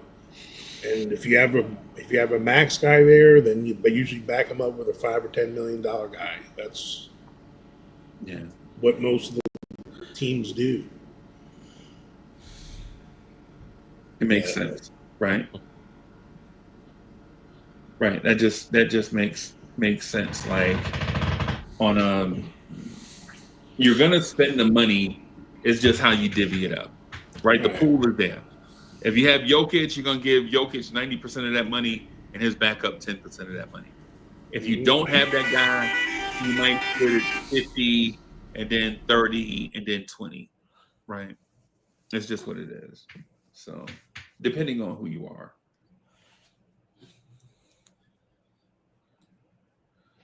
Yeah. Man, y'all got me thinking, bro. Like, I think y'all got me thinking that Knicks fans don't like Mitchell Robinson. No, I think they like him. They like him when he's cheap.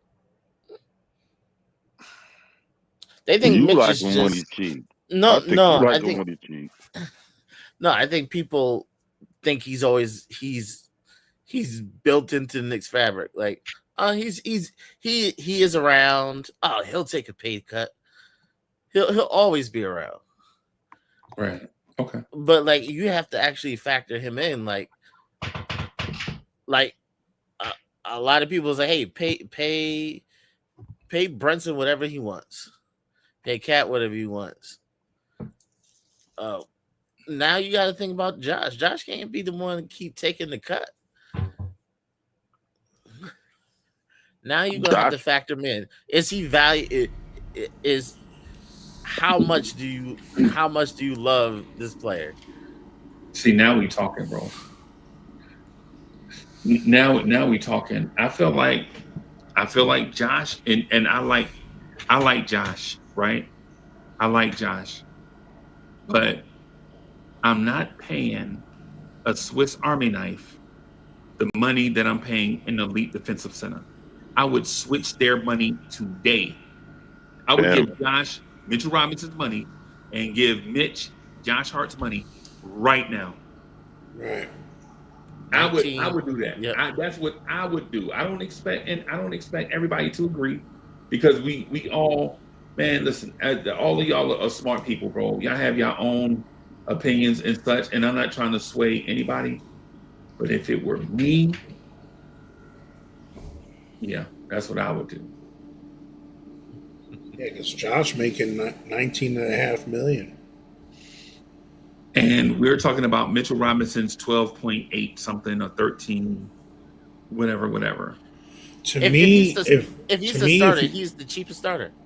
Like, if you're top 5, like, best at something in the NBA, you deserve at least 20 million. 25 million. Like, and Mitch is probably the top 5 best defensive centers in the league. Yeah. But look at the whole starter. But he's not the top 10 all around best center. I mean, people that say that are just love him too much. That's not what we want. That's not what I'm asking. But he's close. He's like right on the fringe of all around. Like, maybe after this year and they actually involve him in the offense, and he gets his lobs and putbacks and he averages 10, 11, 12, and yeah, he's a top 10er. Then he really deserves a lot of money.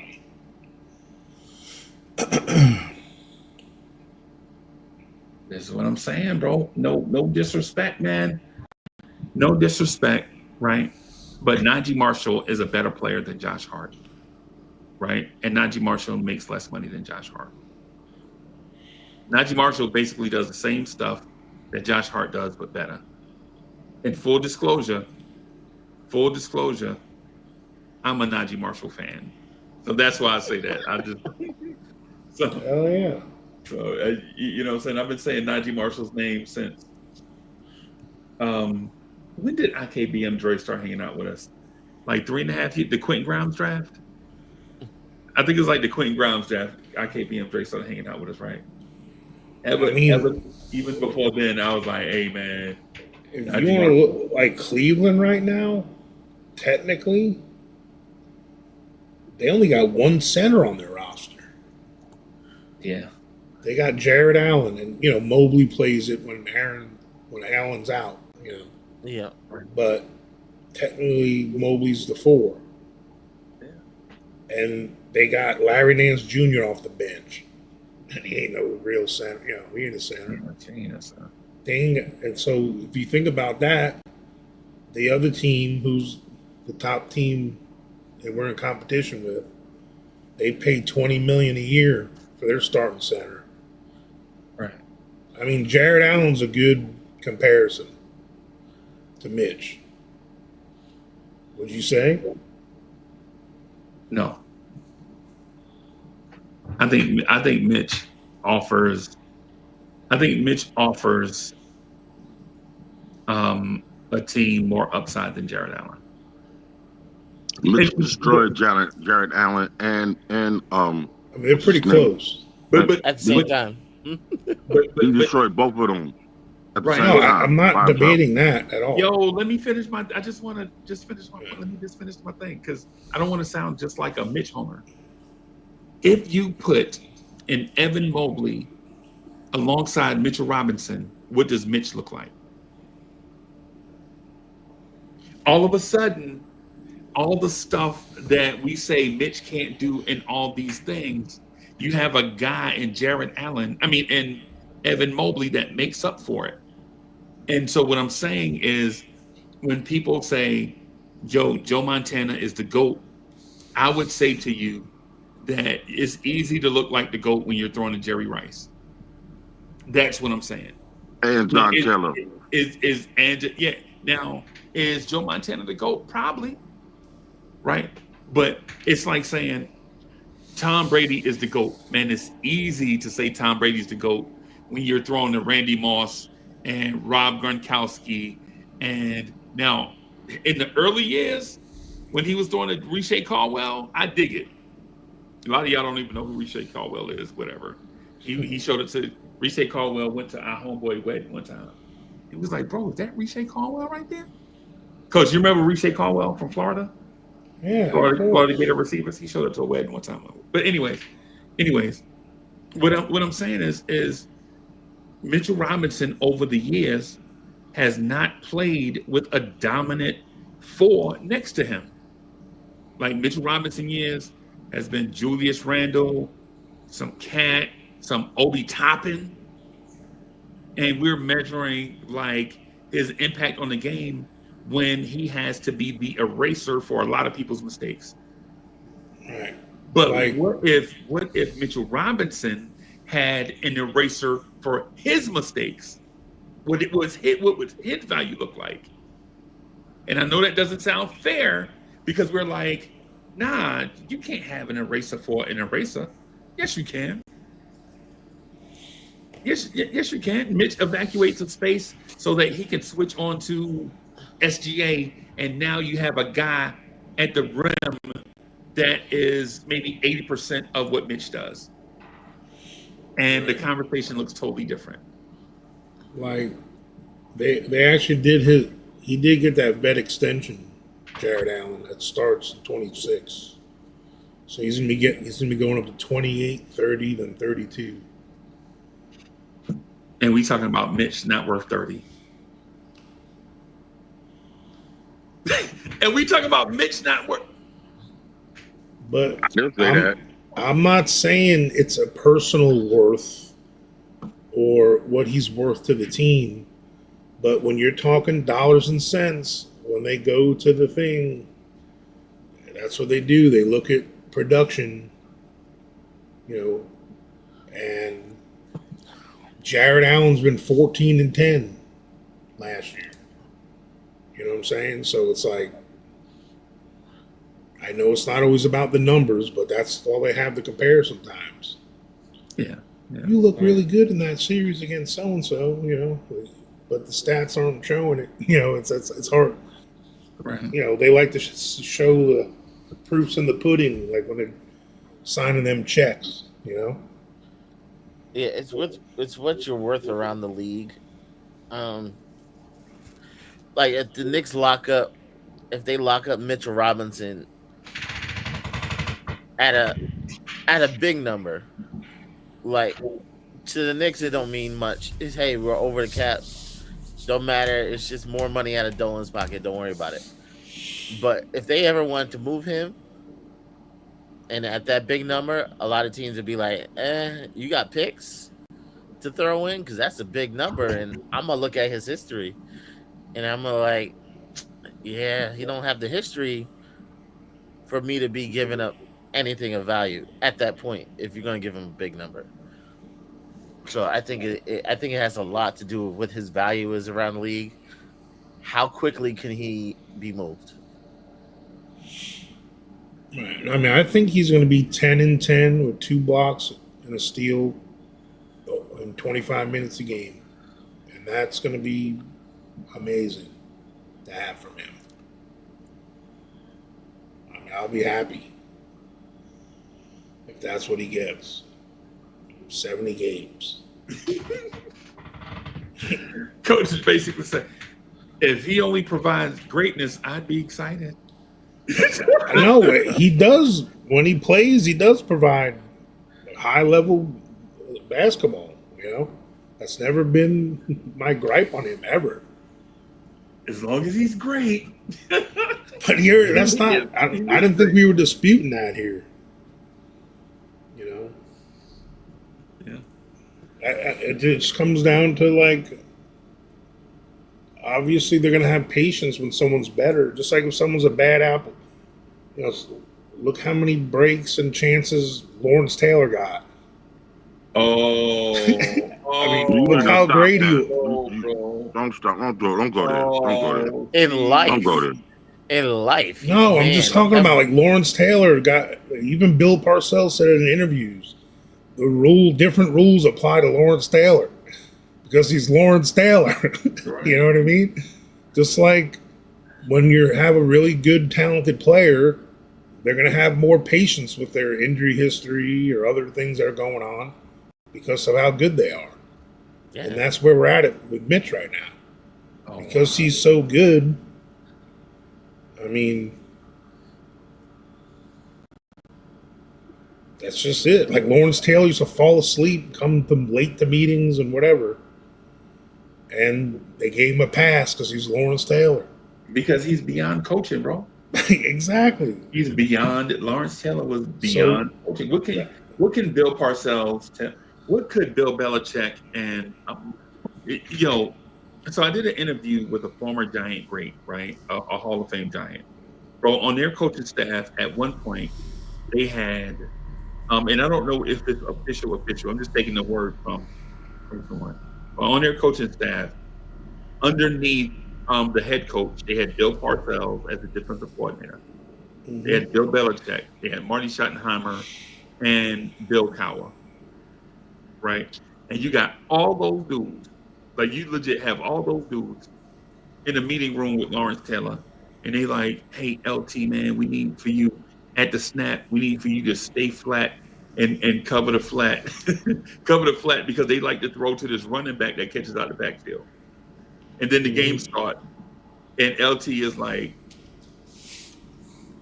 I'm not doing that. I'm just going to go get the quarterback. And then he sacks the Detroit quarterback 3 times and knocks him out of the game. right? And the head coach was Ray Perkins. And Ray Perkins, that's him. That's him, right? Dude used to coach Alabama, right? So you got And the Bucks. yeah, and the Bucks, right? And so at the end of the game, you go to LT like LT, why weren't you covering Billy Sims in the flat? And then he goes to the coach like, Coach, I got the interception, run back for a touchdown to win the game. I got 3 sacks, and I knocked the quarterback out of the game. But we needed you to cover Billy Sims out of the backfield. I mean, what can you say to Lawrence Taylor, bro? You know, that's He why, called his own plays. what can you say to a machine, bro? You can't say nothing to a machine. Yeah, I mean, obviously that was an extreme example. But I'm not saying you're wrong, bro.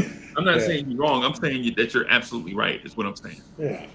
I'm not saying that you're wrong. I'm not doing that. But like, you know, you're looking at. I don't want to give him credit, and I obviously think we're better than them. But that's our competition in quotations now, and they are obviously doing something sort of right. They had 64 wins last year, you know. So their roster makeup is very conducive to winning games. So You got to think, but also too, you got to think that Cleveland team was the same team from they've been the same team pretty much for 2-3 years, and the starting lineup was pretty much the same. So their gelling process was already pretty much there. That's how they got on them to that fast start. You know, they weren't adding new players. They weren't missing any players. Okay. But you know, you look at Denver. You know, they got Jokic, but they picked up Jonas Valanciunas. Yeah. And he's only making $10 million. Yeah. You know, so that's what the market is for the other center. Fritz, you heard what he said? Fritz, he said he's only making $10 million. That's why Mitch is getting $30 million. And Nick Yak, been telling Nick Yak for months that Mitch Robinson is worth $30 million, and y'all don't believe me. I promise you, this dude is worth $30 million. Right? Because the thing is, his talent is worth that. Jarrett Allen is a 6'9" center. Right? He's listed at 6'11". Nah, he's listed at 6'9". He's taller than that. Nah. He's taller. Yeah, he's taller than that. Nah. Put some bread on it. Maybe the afro, you know, makes him look Maybe taller. the afro pole at 300. But I mean, everything I've ever looked at, he's 6'11". All right, okay. Watch this. I'm gonna just show proof. I'm not saying this because I need to be right all the time. I'm not one of those guys that see I was right. But watch this. I'm just showing you.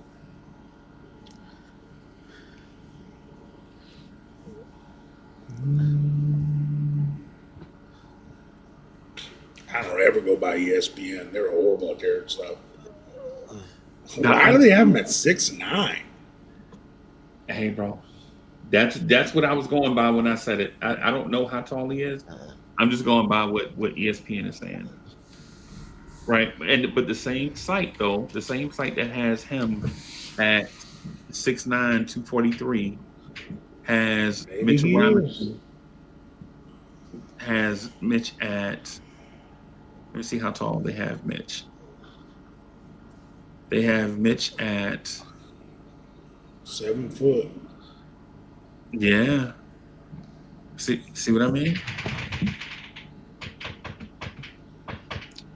It's the same website, bro. Staying corrected. I mean, hey man, and you know when it comes to this stuff, we know when it comes to this stuff, bro, we know it's all circumstantial, bro. Like Mitchell Robinson doesn't get measured every day. Right? So that's what it is. So Well, regardless of height, he's making that much. yeah. But if they view Cat as the center, or the center. That's, I guess, something we got to look at. Maybe they're going to talk to Mike Brown about it. Right. I mean, if they're both playing, Yeah, and they're both going to play. Yeah. yeah. So then it doesn't matter. Yeah. Yeah. These are the things. The thing, like when I tell y'all that Patrick Ewing is the greatest center of all time, people laugh, right? Like people laugh, like, man, how you gonna call Pat Ewing the greatest center of all time? Here's why. Kareem Abdul-Jabbar, who is widely regarded as the greatest center of all time, right? Kareem Abdul, y'all know who his guards were in his career? His guards were Oscar Robertson, Norm Nixon, and Magic Johnson. Those were his guards, not to mention all the players that they added around Kareem Abdul-Jabbar, like Jamal Wilkes, James Worthy, guys that were Hall of Fame caliber guys. AC Green. Right. It's Shaquille O'Neal. People think Shaq is better than Pat Ewing, right? Do you know who were when Shaq was in his prime? Do you know who his guards were? Penny Hardaway and Kobe Bryant. Right? And D Wade. I mean, and Dwayne Wade. Right? And Pat Ewing is in his prime. Do you know who his guards were? Wash, Derek Harper, Doc Rivers. Still too young, Mark Jackson. John Starks. Rod Strickland for like a year. Gerald Wilkins. Gerald Wilkins. As Knicks fans, we overvalue Starks so bad. Like in the heralds of the league, as far as his impact, it's a fraction of a percent. I mean, Knicks fans are the only ones that are like, "Oh, John Starks." I can't help it, Coach. And he was our number 2 guy in the 90s. For years. That just shows how good Ewing was. For years. Some bag boy, journeyman, figured out his niche for the Knicks. Was making some threes, was scrappy on D. Undersized. And all of a sudden he was... It was because he was on the Knicks is why he got... It's the reason the Knicks legitimately had 6 guards out due to injury.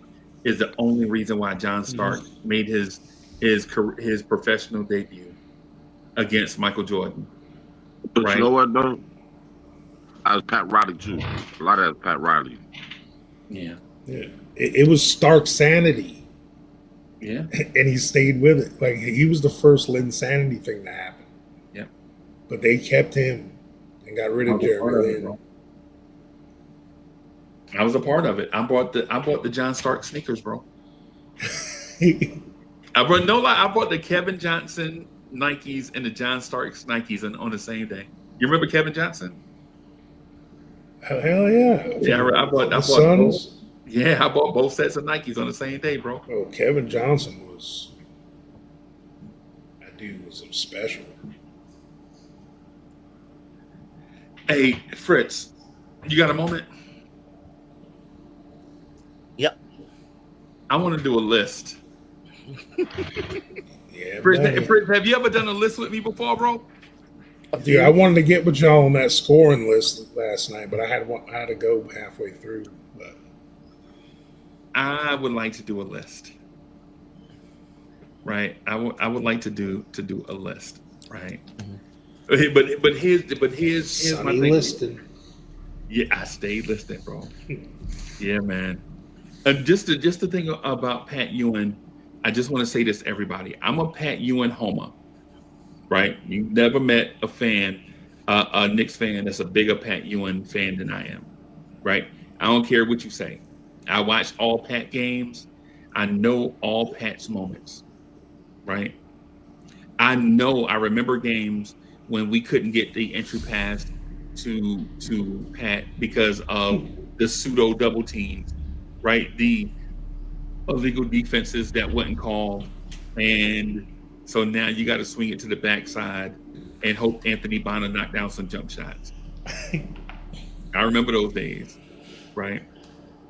So what I want to do is do a top 5 Knicks of all time list. Oh God! Right. Fritz, you ready? You ready to do that, Fritz? Top 5 Knicks of all time? We have to limit it to 5. Oh, coach, you can't have it. You can't just have it your way all the time, bro. No, I'm just saying. You could We'll have some honorable mentions after. Nah, what? That take the fun out of it, bro. No duplications. What's the criteria? Your criteria. Your criteria is a criteria. Top 5 Knicks of all right. time. Of all time. Right. I got my number 1. I have mine too. I think I know who the greatest Knick of all time is. You already know. Me and you gonna agree on that, Freezie. Yeah, I think so. I think so. Oh, I think that's easy. All right, so I'm gonna do. I mean, one's number 1 in my heart, but one's number 1 in reality. Ooh, are you ready to get tricky, bro? Like, number 1 in my heart is this dude behind me. Oh boy. Wow. Okay. Ooh, coach is about to get saucy. Bro, there's no one that had to. Walt Clyde Frazier is number 1. Just by accolades, what he did for the team, how good he was compared to the rest of the team in the league.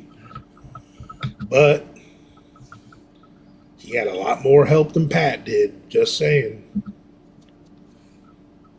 Pat didn't have 2 or 3 other Hall of Famers on the team with him. And Pat had to go against some of the greatest of all. Like, when you make a top 10 centers of all time, Ewing played against 8 of them. Yeah. In his prime. Yeah, I'm with you, coach. He also played against who was considered the GOAT of all time. That was his competition in his conference. Right. And he did it by himself.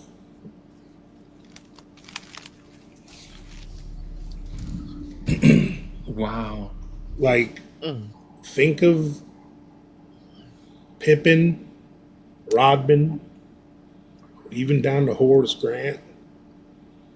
Who was better than Ron Harper that the Knicks had on their team after Ewing?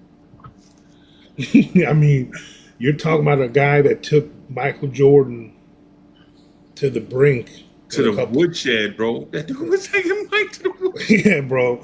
In a couple of series, like Mike was like, I can't stand these Knicks, bro. Yeah. And it's because of Patrick Ewing carried him. Literally carried him. Not only was he averaging 25, 26, 27, 28, he was also he was the centerpiece of the defense. Yeah. Blocking 3 shots a game. Yeah. I mean, he's a good free throw shooter, mid-range, everything. He was a two-way player. Yeah. So what we'll do, right, is have Fritz Alcindor do the honors, and what we'll do is we'll go in order on the screen. So it'll be Fritz, me, Lee, and Coach, just because it's random. You know what? I'll switch places with Coach. So we'll go Fritz, Coach, Lee, and myself, right? And so let the debate begin. Fritz Alcindor, who name the greatest New York Knick of all time? It's Clyde.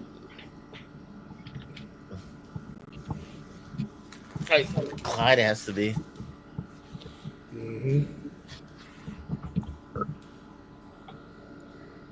Bro, the day Clyde Frazier got traded, I cried at school, bro. I cried at school. Mr. Williams, I tell the story all the time. I tell the story all the time. But anybody in the chat remember when the teachers used to write on the blackboard with chalk? Yeah, remember that? Anybody remember that? Yes.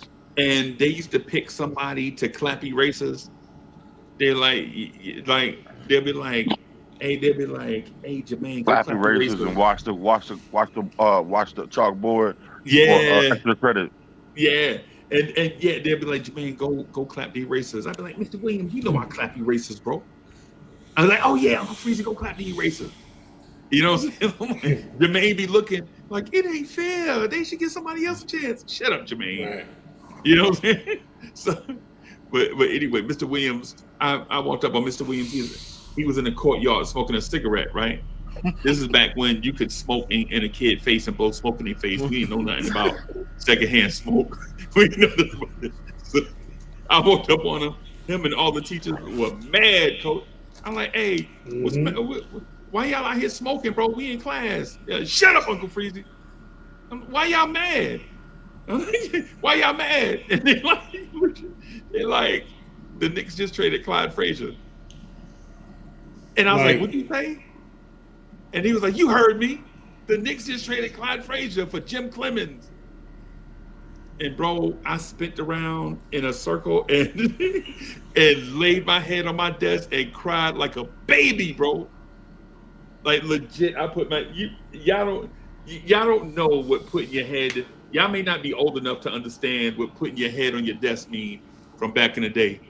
Like when you put your head on your desk at school, your soul was hurt, bro. You know what I'm saying? And all the girls was coming to give me hugs. Like, Mister, what's the matter, Uncle Freezie? They thought a family member passed away or something. Cause I was crying. Yo. But anyway. You know that same Jim Clemens was the assistant coach on the Bulls. Yep. You know why, right? Because him and Phil Jackson became best friends at the Knicks. Mm-hmm. Yeah. Him and Jim Clemens were good friends. Him, Jim Clemens, what's the guy? Ray Williams. And but anyway, I ain't gonna get into Coach. Who's the greatest Knicks player in Knicks history, bro? My bad, Lee.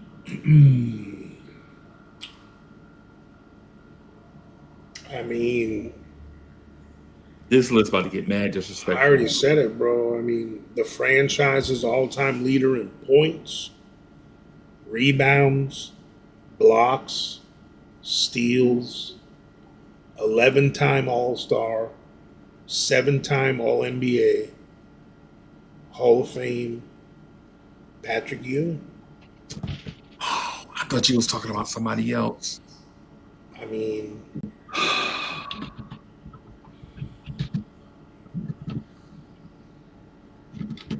and the thing about Clyde, he was the franchise during the time where that was the center. The league was dominated by Thank you, Freezie. Aloysius. Yeah, man. Clyde set the standard of like franchise point guard. If you think about it, when he came out, that wasn't happening back then. The point guard was like Bob Cousy types, you know. Yeah. Then Clyde comes around. Yeah.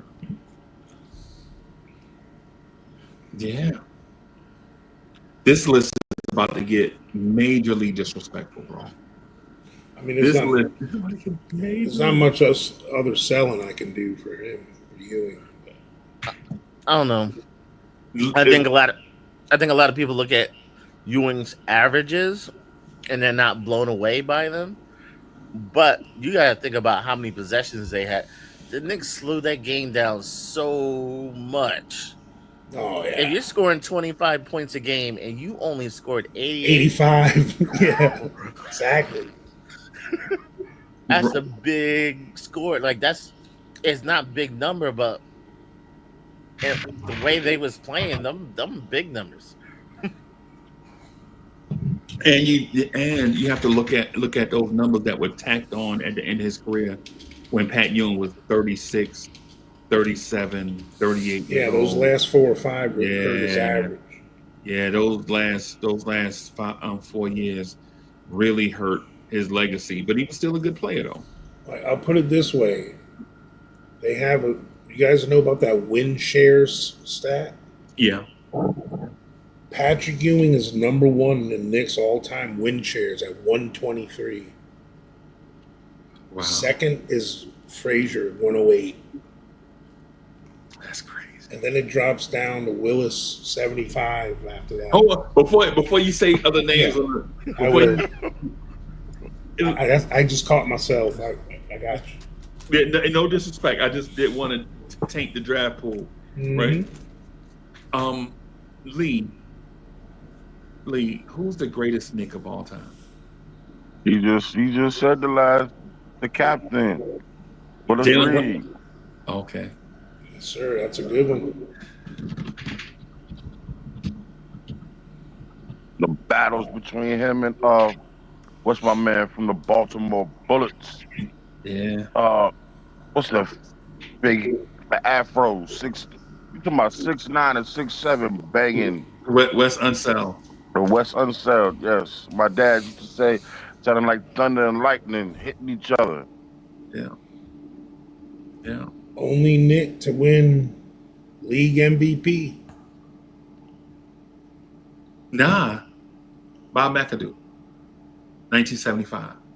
As a Knick? As a Knick, yeah. I didn't know that. I think that's right. I may be wrong, Coach, but I think that's right. Bob McAdoo, 1975, won league MVP. He averaged 28 points per game. I think. I may be wrong. I think, though. Oh, it says Rick Barry. 1975? Okay. Yeah. What about 1976? No, 1976, he was probably gone. 1976, we had Spencer Haywood. Him and Spencer Haywood tried to play together, and He won. He won the. Oh, Rick Barry was the ABA MVP. Okay. He won when he was with the Buffalo Braves, not the Knicks. Okay. Oh, I'm wrong. I'm sorry about that. I'm wrong. Sorry. So it's my turn to pick the greatest Knick of all time. This is going to be so disrespectful, y'all. This list is going to be so. Oh, Freezie just will always want to be thrown a monkey wrench. No, I don't, bro. Y'all took really. If y'all didn't take all the hammers, I wouldn't be throwing a monkey wrench, bro. You know what I'm saying? Well, you put us from the first 3, so that's what I get for being a gentleman, bro. The greatest Knicks of all time, the greatest Knicks player of all time, and we have a ranking 1 through 5. I'm gonna say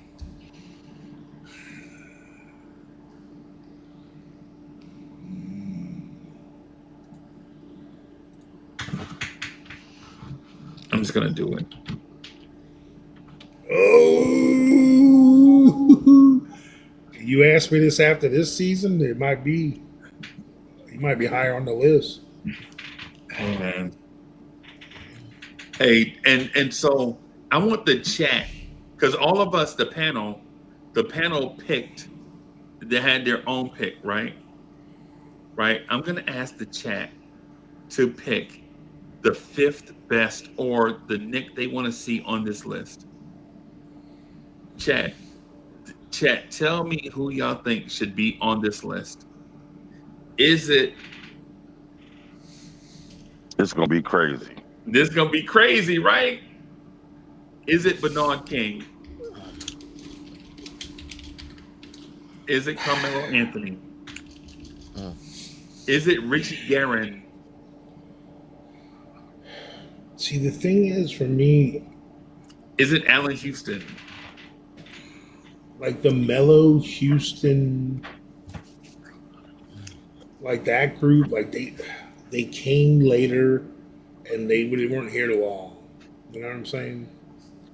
Right. And they both established themselves somewhere else a little bit first, too. You know, I mean, I guess you say it for Brunson too, but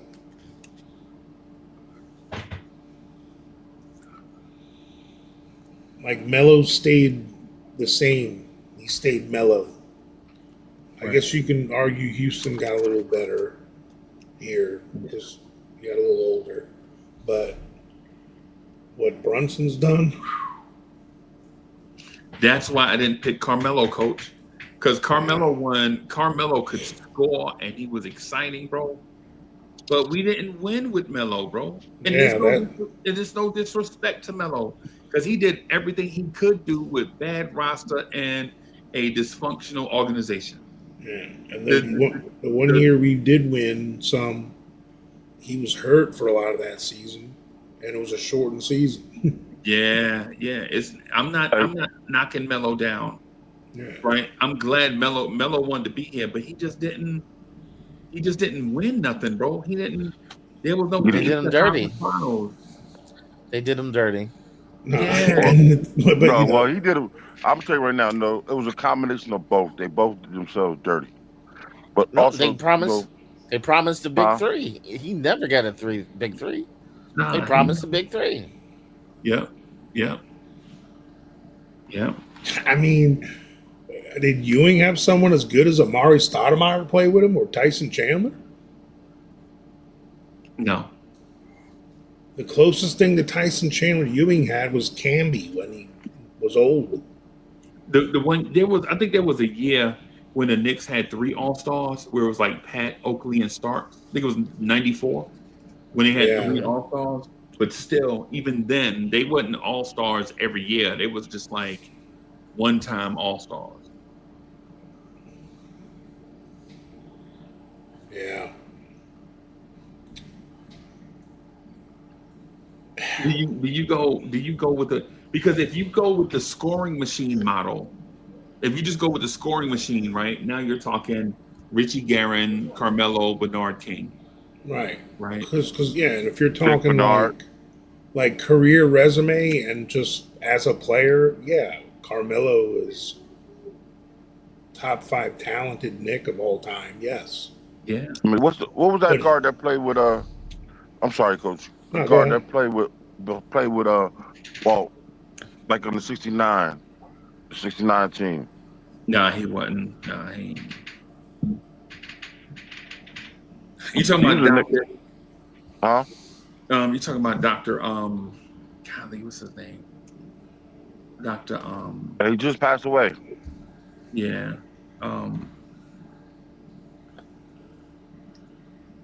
Yeah. Isn't his number retired? Isn't it Dick Dick Barnett. Dick Barnett? Yeah. Dick Barnett. That's what I'm going to say. Yeah. Dick Bernard. I mean, Richie Guerin has a case too. Richie Guerin should be on this list. He really should be over Jalen Brunson. Yeah, he should be on this list over. I don't know about over Brunson though. Yeah, because I'm sorry. I mean, just what Brunson's done in the playoffs these last 3 years alone is more than any Knicks done in the playoffs, and I don't know when. In game says a bunch of people said Carmelo Anthony, so I'm going to add Carmelo Anthony.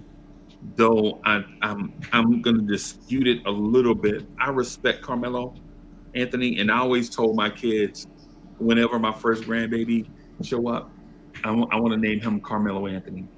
Like, I want to name him after Carmelo, right? But those Carmelo teams didn't win anything, man. They didn't win nothing.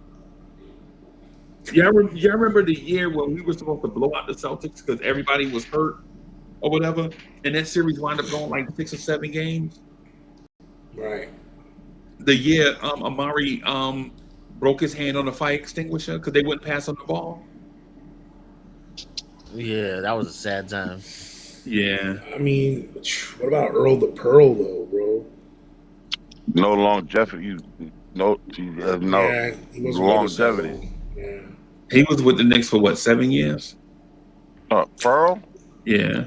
Yeah, he was with the Knicks for like 7, but he didn't have 7 prime years, right? We got him in his prime, and Yeah, that's true. then he He transitioned dwindled out of his out. All prime. right, all right. So I didn't know he was there that long. that's why I agree with you. I mean, what about Dave the Busher? Josh Hart. That's the first Josh Hart. Josh the Busher. Yeah, he's Josh Hart. Yeah. Draymond Green. Josh. Yeah. What about the senator from Princeton? Bill Bradley, the shooting guard. Bill Bradley. Yeah. No, I don't think. Yeah. Bill don't. Yeah, I know. Y'all know. I feel like, and I'm gonna say this, and not just to start an argument, just to argue with y'all, right? But I think Allen Houston should be on the list above Carmelo.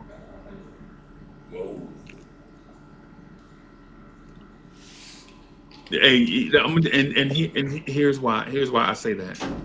Y'all remember the shot he hit against Miami in the first round of the playoffs when we were the 8 seed? Yeah. Yep.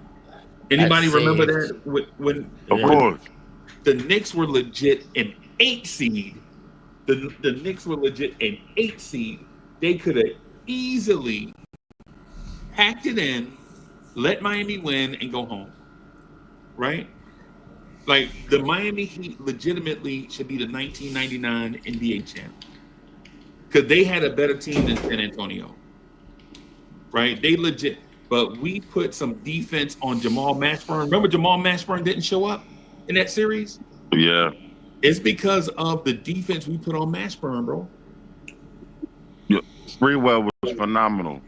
Yeah. Remember the series he had against Charlotte? Remember he went for 37?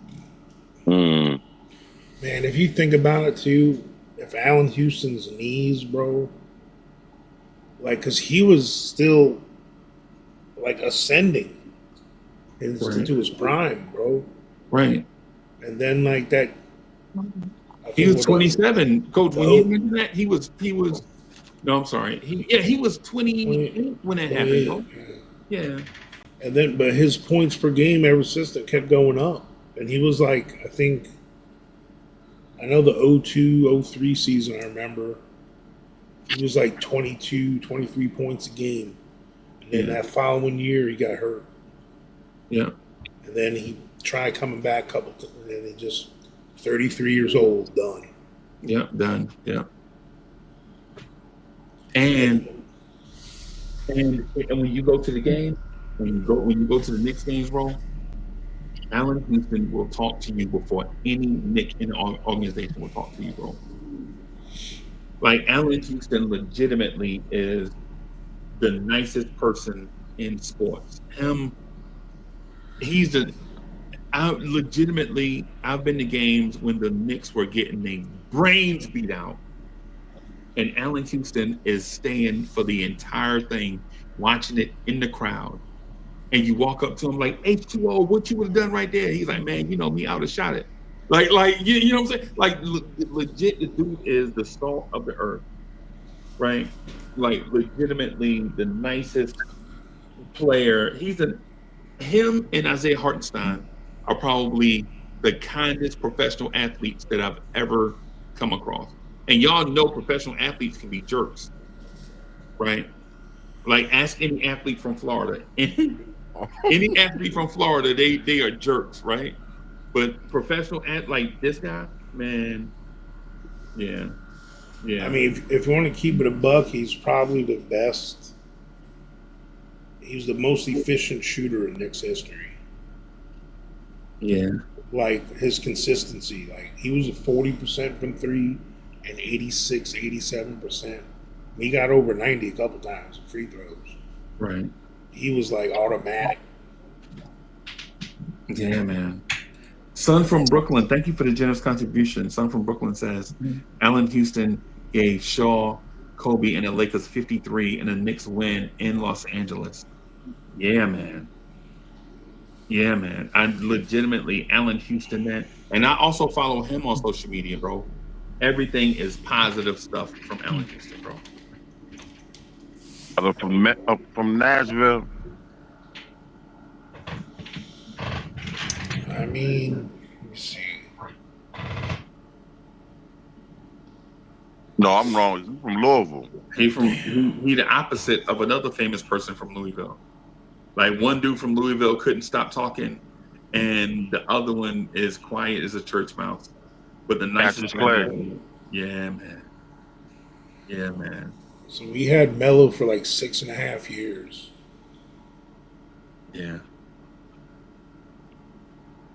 Yeah. Yeah. Allen Houston was 8. Yeah. But man, we were so bad. Like maybe two Melo seasons, we were pretty good. Out of 6.5, bro. Yeah. Yeah, and I'm not knocking Melo again. Yeah. This is when we're talking about Front the office. greatest Knicks of all time. Yeah. Put that in the front office, bro. Phil Jackson was the worst thing that ever happened in New York. Cause like Yeah. because we're just talking about the contribution to the Knicks. They're in their next tenure. You know? Yeah. Because technically we've had a lot of legends on our team after the fact. You know? Yeah. And mind you, we're talking about spot number. Jason Kidd was on our team. Yeah. If you want to talk about the best players that have worn a Knicks jersey, Mike period. Bibby was on our team, bro. Ken Hardaway played for the Knicks. I mean, you could say Bob, like if it was just that Knicks that wore a jersey, then Bob McAdoo's on this list. You know, that's Spencer Haywood. Yeah. Yeah, Spencer Haywood. You know who else is kind of slept on as an all-time Knick? Bill Cartwright. See, now Coach trolling me, bro. Nah, bro, he had some great seasons with us. I Yeah, know 3 good years. you're not trolling me because of that. I'm saying you're trolling me because after Willis Reed retired, you brought in Bob McAdoo, you brought in Spencer Haywood, right? And then after those two left, because we couldn't figure it out, they drafted a center, a prize young center, and people was like, New York, San Francisco. They were like, basketball is back in New York City, baby. Bill Cartwright is gonna be the bro. We had a young core, Ray Williams. Bro, his rookie year was crazy. Otis Birdsong. Yeah. Oh man. The Trent young Trent Robinson. Tucker. Yep, Trent Tucker, Darryl Walker, Kurt. Y'all remember when Kurt Rambis was a Knick? I don't either. I think we cut him out of training camp. So, but yeah, man, like player number 5 is nothing against Melo. It's more an indictment on Melo's era, and not an indictment on Melo the player. Right? Yeah, and that's why if we just go by pure scoring machine and impact, I think I would have Bernard King at 5 over Melo. Because at least Bernard King's teams upset teams in the playoffs. Right? And Carmelo's teams were great in a regular season, and then when the playoffs came, we were like. Now, in these next 4 or 5 years, on this run with Brunson and Cat and this core, if the Knicks run off and get 2 chips or so, and they're like perennial in the conference finals and finals the next 4 or 5 years, and they win like 2 or 3 of them, then Brunson and Cat are gonna be on this list. They leapfrogging some dudes, bro. I gotta defend Brunson right now, bro. Like Brunson's already on there. Brunson too. is on. Brunson could be in the top 3, right? Just think about this: 66% of Jalen Brunson's seasons as a Knick, he's in the Eastern Conference Finals.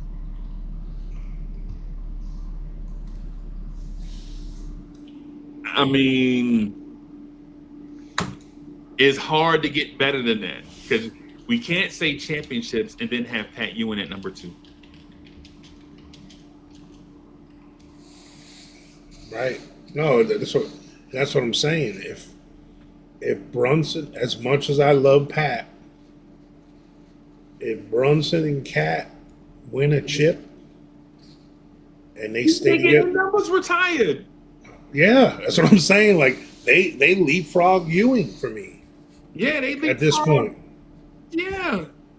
If Brunson wins a championship in the next 3 years, he leapfrog Clyde. Yeah. Right? And there's no disrespect to Clyde. I hope Clyde is still with us. Yeah, you know what I'm saying? Yeah, I hope Clyde's there calling the games this season when it happens. Yeah. Yeah, and there's no disrespect to Clyde, who, man, I love Clyde Frazier, right? Legitimately, as a kid, I went to the Garden. Hey, Coach, I know I tell the story all the time, but y'all brought it on yourselves, right? I used to think the Harlem Globetrotters was the best basketball team in the universe, right? Legit, as a little kid, every time I heard Sweet Georgia Brown on Channel 5, I legit would lose my mind. To me, Sweet Georgia Brown was like the anthem. Like if you think We Gonna Make It by Jadakiss is an anthem, Sweet Georgia Brown was an anthem, yo. Right? If you think a Jim Jones song was an anthem, if you think Nas was an anthem, I know I can. You know what I'm saying? If you think that's an anthem, imagine being 4 years old hearing Sweet Georgia Brown. Right? And so even with that, when I went to the Garden and people was telling me about the Knicks, I was like, who are they? They can't beat the Harlem Globetrotters. It's like legit in my mind as a kid. Yo, yo, East Blue June, you right, but I was a kid, bro. I mean, what? I was like, don't judge me, bro. I was a kid, right? Hey, so all of us didn't walk out the room grown up. Well, you know what? Yeah, I probably did. But anyway, yeah, man. When I met Clyde Frazier to me was almost as tall as my uncle, who was a Vietnam vet. Like I have an uncle that was 6'7", and to me, when he told me, he was like, "Hey man, what you doing?" I was like, "I'm watching Superman," and my uncle said, "I'll punch Superman in his damn chest." Like when he said that, I was like, oh, "My uncle was a superhero," and this is from back in the braggadocious era. Like, Chad, y'all know what I'm talking about. This is like the braggadocious era, what I'm talking about, right? And then I met Clyde Frazier, and Clyde was signing autographs, and he put that big 20-inch hand on top of my head and said, hey kid, you're gonna be something one day. And then he just kept on signing autographs. I was like, Clyde Frazier told me I was gonna be something one day. And Coach, I went home, and on the back of all my Hanes, you remember Hanes t-shirts? I wrote Clyde Frazier number on the back of all my Hanes t-shirts. Number 10. Bro, I wrote number 10 and Frazier across the back of them. And my mother used to be mad as hell, but she couldn't stop it, bro. Mm-hmm. Yeah, man. Yeah, man.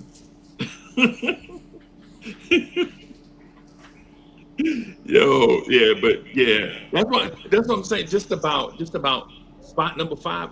I think you got to add Jalen Brunson in this conversation right now, right? Because there are a lot of players that played longer. They were Knicks longer. Like legit, Carmelo was a Knick longer than Jalen Brunson. But here's the thing: was Melo's era more impactful than Jalen Brunson's era?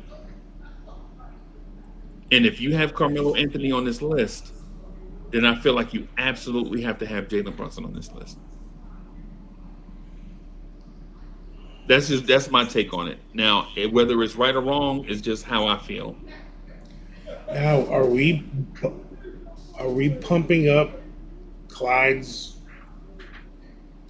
value because he won the chip? No. I'm talking about just over Ewing.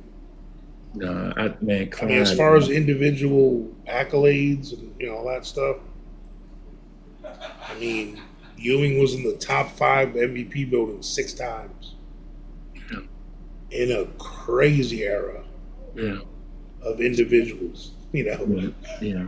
you're talking Ewing, Malone, Dave Robinson, Hakeem. I mean, Yeah. craziness. Yeah. Yeah. And he got Shaq, like, Alonzo, Mutombo. I mean, there were a lot of Jeff Rulin. Barkley. Yeah, Jeff Rulin, bro, from the Wizards, the Bullets. Come on, man. Bro, come on, yo, don't do that, bro. Why y'all always diminish? Bro, I'm talking about MVP candidates. You talking about journeyman centers. Jeff Rulin? Bro, come on. He's a Jokic archetype, bro. Nobody, bro. Brad Doherty. Brad Doherty too. Yeah, Brad Doherty too. I don't know why. I just can't stop that guy. Sabonis was good. Bro, Jeff Rulin averaged like 1 point a game. No, he didn't. Bro, stop it. during Jeff some Rulin. seasons. Jeff Rulin was that big man that could catch that with action. You watching too many Facebook reels, bro. Bro, I was there. I remember Jeff Rulin and Mark. Oh, I've seen that short too, the 80s Jokic, and they showed Jeff Rulin highlights, bro. I saw that. I gotta check that out. I didn't see that, but I gotta check it out, bro. But I remember him and Jeff Malone. Remember Jeff Malone? Yeah. Yes, I do. Utah Jazz. Yeah. Jeff Malone was and bucket, Washington bro. Wizards. Yeah. No, but he had that skill set that was not a thing back then for them dudes. Jeff, for sure. Jeff Rulin, bro. He was look at Sabonis. Yes, I'm just Arvydas Sabonis, bro. Yeah. That dude was Mark Eaton, James Donaldson. Well, I'm talking about Donaldson. I'll give you James Donaldson over Mark Eaton. Yeah, but I'm talking about like those big centers that can actually pass and shoot. Oh yeah. Robert Parrish, Alton Lister. Alton Lister? Yeah. You always do that. You'll say someone that makes sense and then add like someone weird. You know, Parrish, yeah. Alton Lister, come on. Robert Parrish, yeah. Yeah, Parrish. Robert Parrish, yeah. Of course, Robert Parrish makes the sense. Chief for sure, bro. Yeah, man. Man, I would have rather you said what's my man, Wayman Tisdale before you said Wayman, Alton yeah, Lister. power forward, yeah. Hey, big Wayman, arm. bro, he slept on. That Yeah, dude. he slept on, bro. He had some monsters. Terry Cummins. Yeah, Oh, come on, Terry he's Cummins. an undersized power forward. Yeah. But like, imagine if Kevin McHale came up nowadays. Well, that dude, he was ahead of his time. Yeah. He was, bro. I know Tim Duncan watched every ounce of Kevin McHale. Oh, heck yeah. Yes, he had to. Man? Like, yeah. But Jeff Rulin, bro, would throw those pocket passes in traffic, bro. And you like, how does a big man do that? And when you look at him, he looked like the guy from your job. He didn't even look like he was in basketball shape, bro. Jeff Rulin looked like the guy you see in the mall. SpongeBob. Yeah, he was built like a mashed potatoes, bro. But he could play. But he might have had the highest basketball IQ of anybody on his team. How long was Jerry Lucas on the Knicks? 6 years, maybe? I mean, he has a case too. Yeah, 6 years. We won a chip with him, right? Yeah, we did. In 70, but not 73, right? Let's see. I think He he was was gone. 70, not 73. 69. Yeah, Yeah, well, we had him at the end of his career. yeah. Because I think we got rid of him, Jerry Lucas, to get Earl of Pearl. Dude, that dude's rebounding was ridiculous. Yeah, Nick Yak, you remember how good the Sonics were, bro? Bro, we legit traded. I think we traded Spencer Haywood to the Sonics. and they got nothing in return. We didn't get diddly poo for Spencer Haywood. I can't remember if we did or not. Right? Are you talking about the 80s Supersonics? No, the 70s. No, 70s. The one that went on check. But Yeah. Jack Sigma, another good solid big man. Yeah. Oh, the Sonics had a bunch of, and I remember the old Milwaukee Bucks used to have a bunch of big dudes like that. Yeah. Like, Artis Yeah, Gilmore. they had Artis Gilmore. Yeah. No, They had, San like- Antonio. San Antonio and they had them Chicago. all on the team at the same time. When Sigma, McNamara, Roberts, like all the big ones. You talking about Fred Roberts? Yeah, Fred Oh, Roberts. Alvin Roberts. No, Fred Roberts. Fred Roberts looked like He had my that guy crew from- cut, too. Yeah, he looked like the guy from that monster show. What's the name of the show where like the hand was walking around or whatever? Oh, the thing. Oh, you talking Lurch. about the Adams Family. Look like Lurch. Adams Family. Yeah, he looked like the dude from the Adams Family. Yeah, You Lurch. talking about Lurch, you rang. Yeah, Fred. Then you got Michael Cage. Yeah, Just let your soul glow. yeah, man. Yeah, man.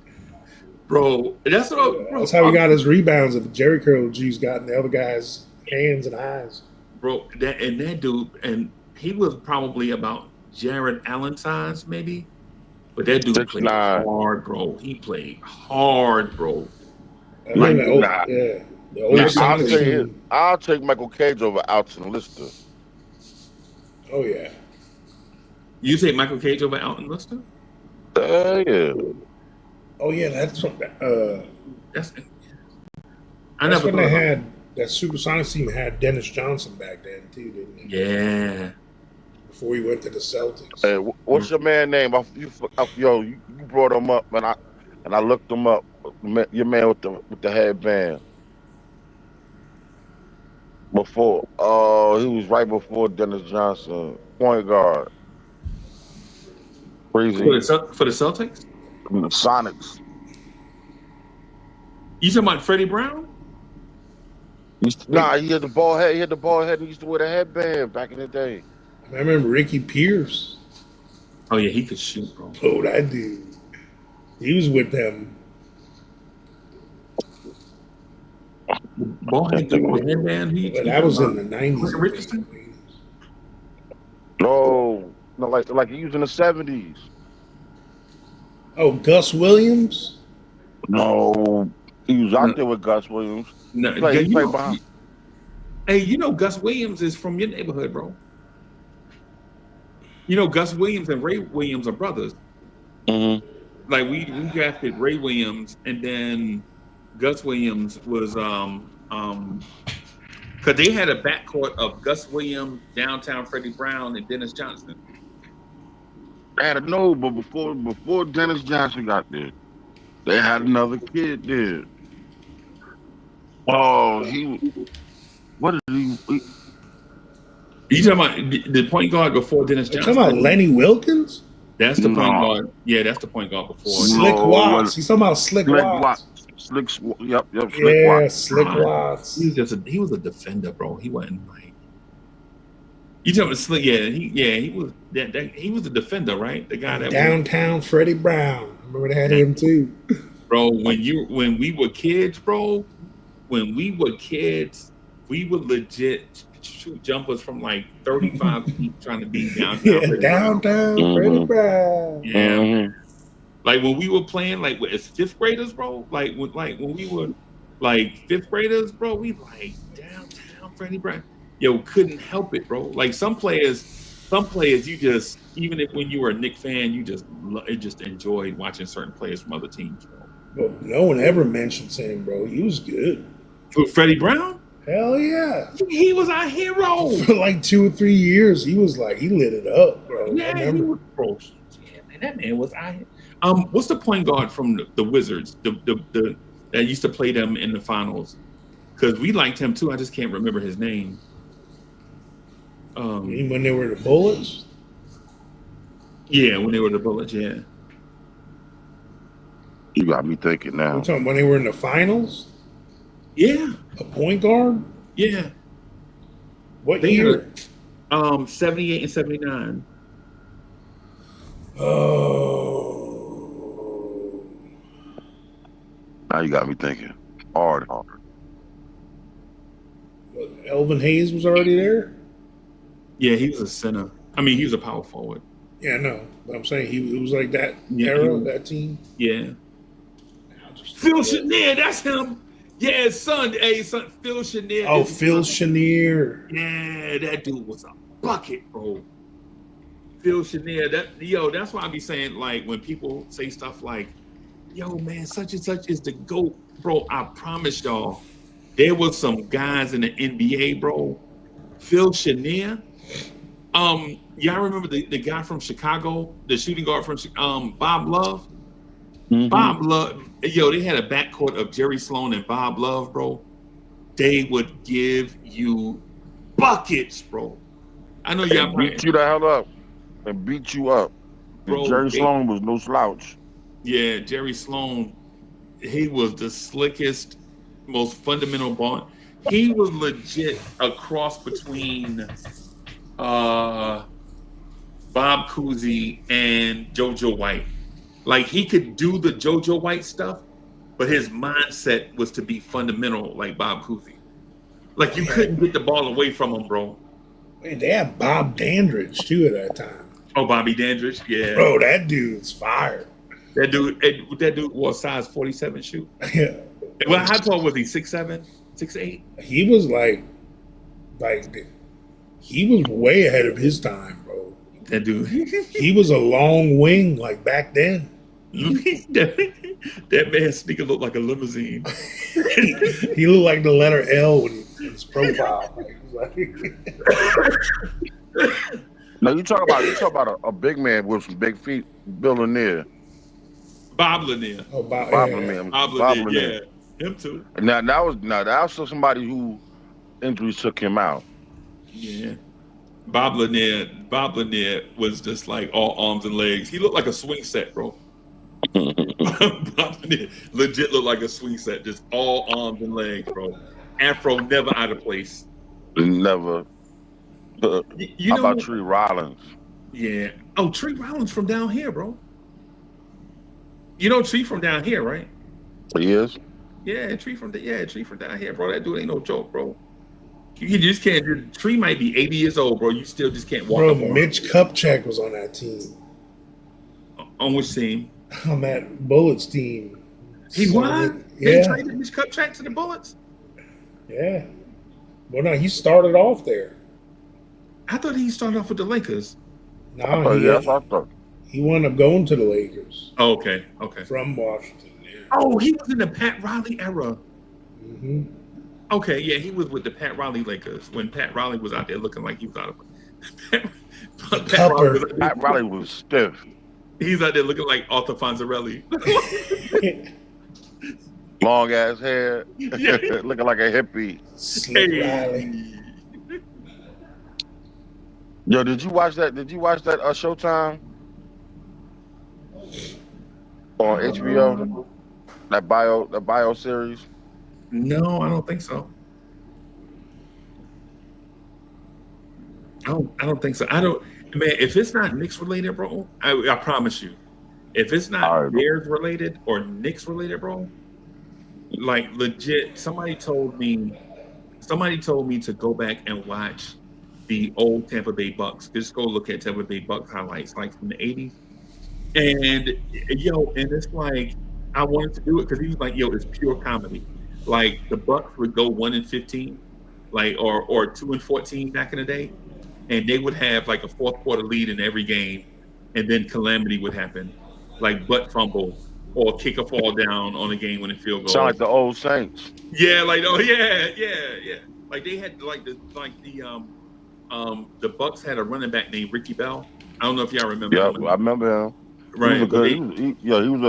He was a Pro Bowl running back. Yeah, he was a Pro Bowl. Yeah, him and the dude from the Falcons, bro. Coach, what you know about you? Was a Giants fan back then, though, right? Yeah. In the 80s. Yeah. Well, up until about 88, 89, then I became a Bucks fan. Yeah. Yeah. But I mean, they started off 26-game losing streak right off the bat. Off the rip. Yeah. Yo, let me ask you this real quick before I get out of here. In your mind, who was the greatest defensive NFL player ever in your mind? Nah, for real, man. No jokes. I'm serious. No joke. The greatest defensive NFL player ever. It's Lawrence Taylor. Bro, stop trolling, bro. Why he just is. Why you can't just be serious one time, bro? Lawrence Taylor literally changed the whole league. Like, the left tackle position became the highest paid position in football because of Lawrence Taylor. Okay? Offensive line position ever. Like, and they had to go get the biggest gorilla on this earth to do that and be smart.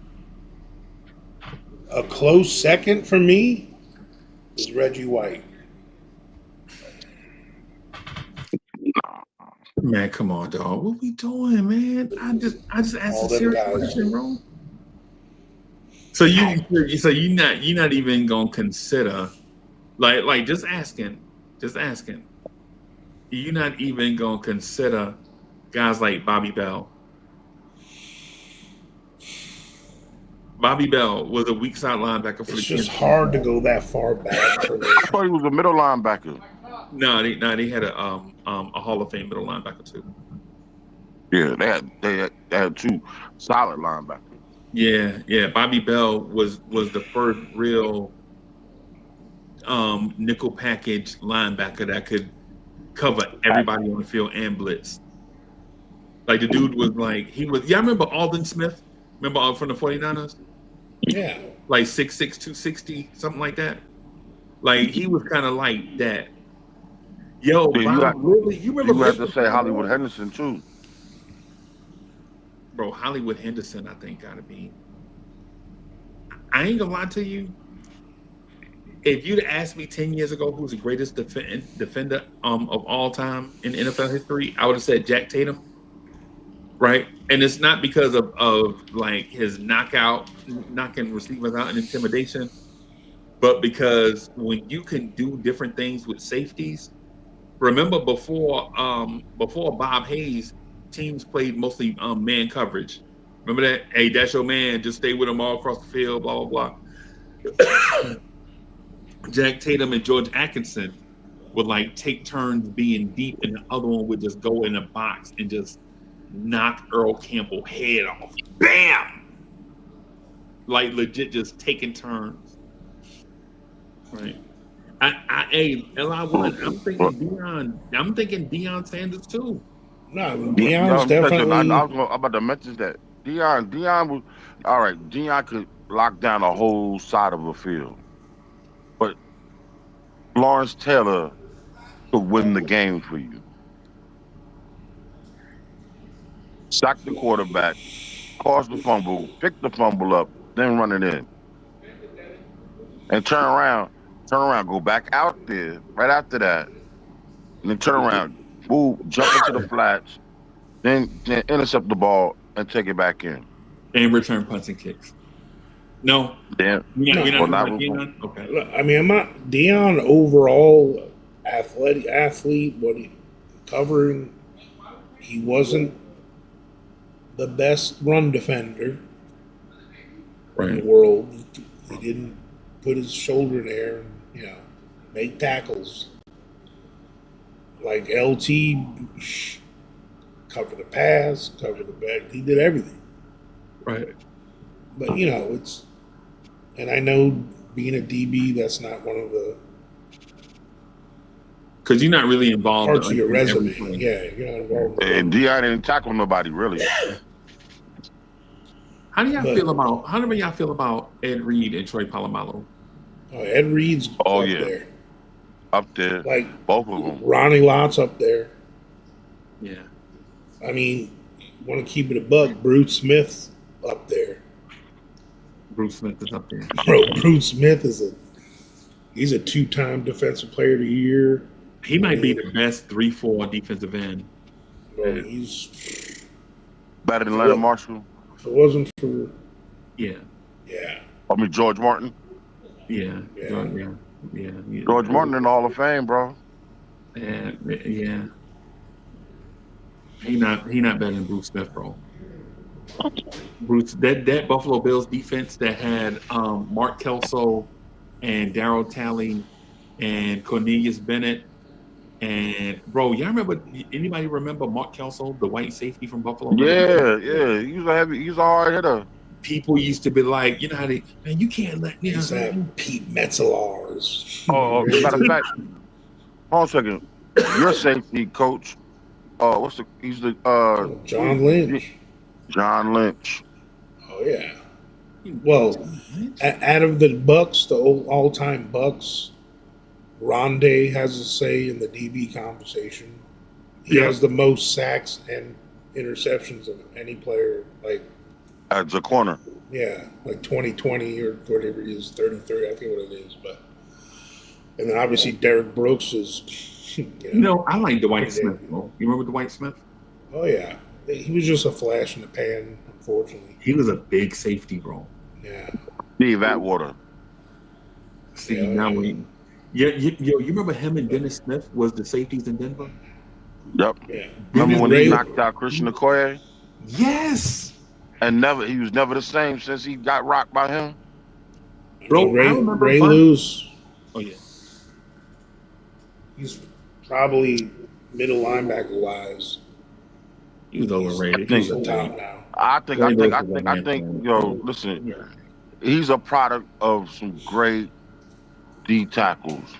Yeah, because I was gonna say Haloti Ngata and T. Sizzle. Oh well, Ngata. You want to talk about a dude that's stats and whatever else don't do him justice.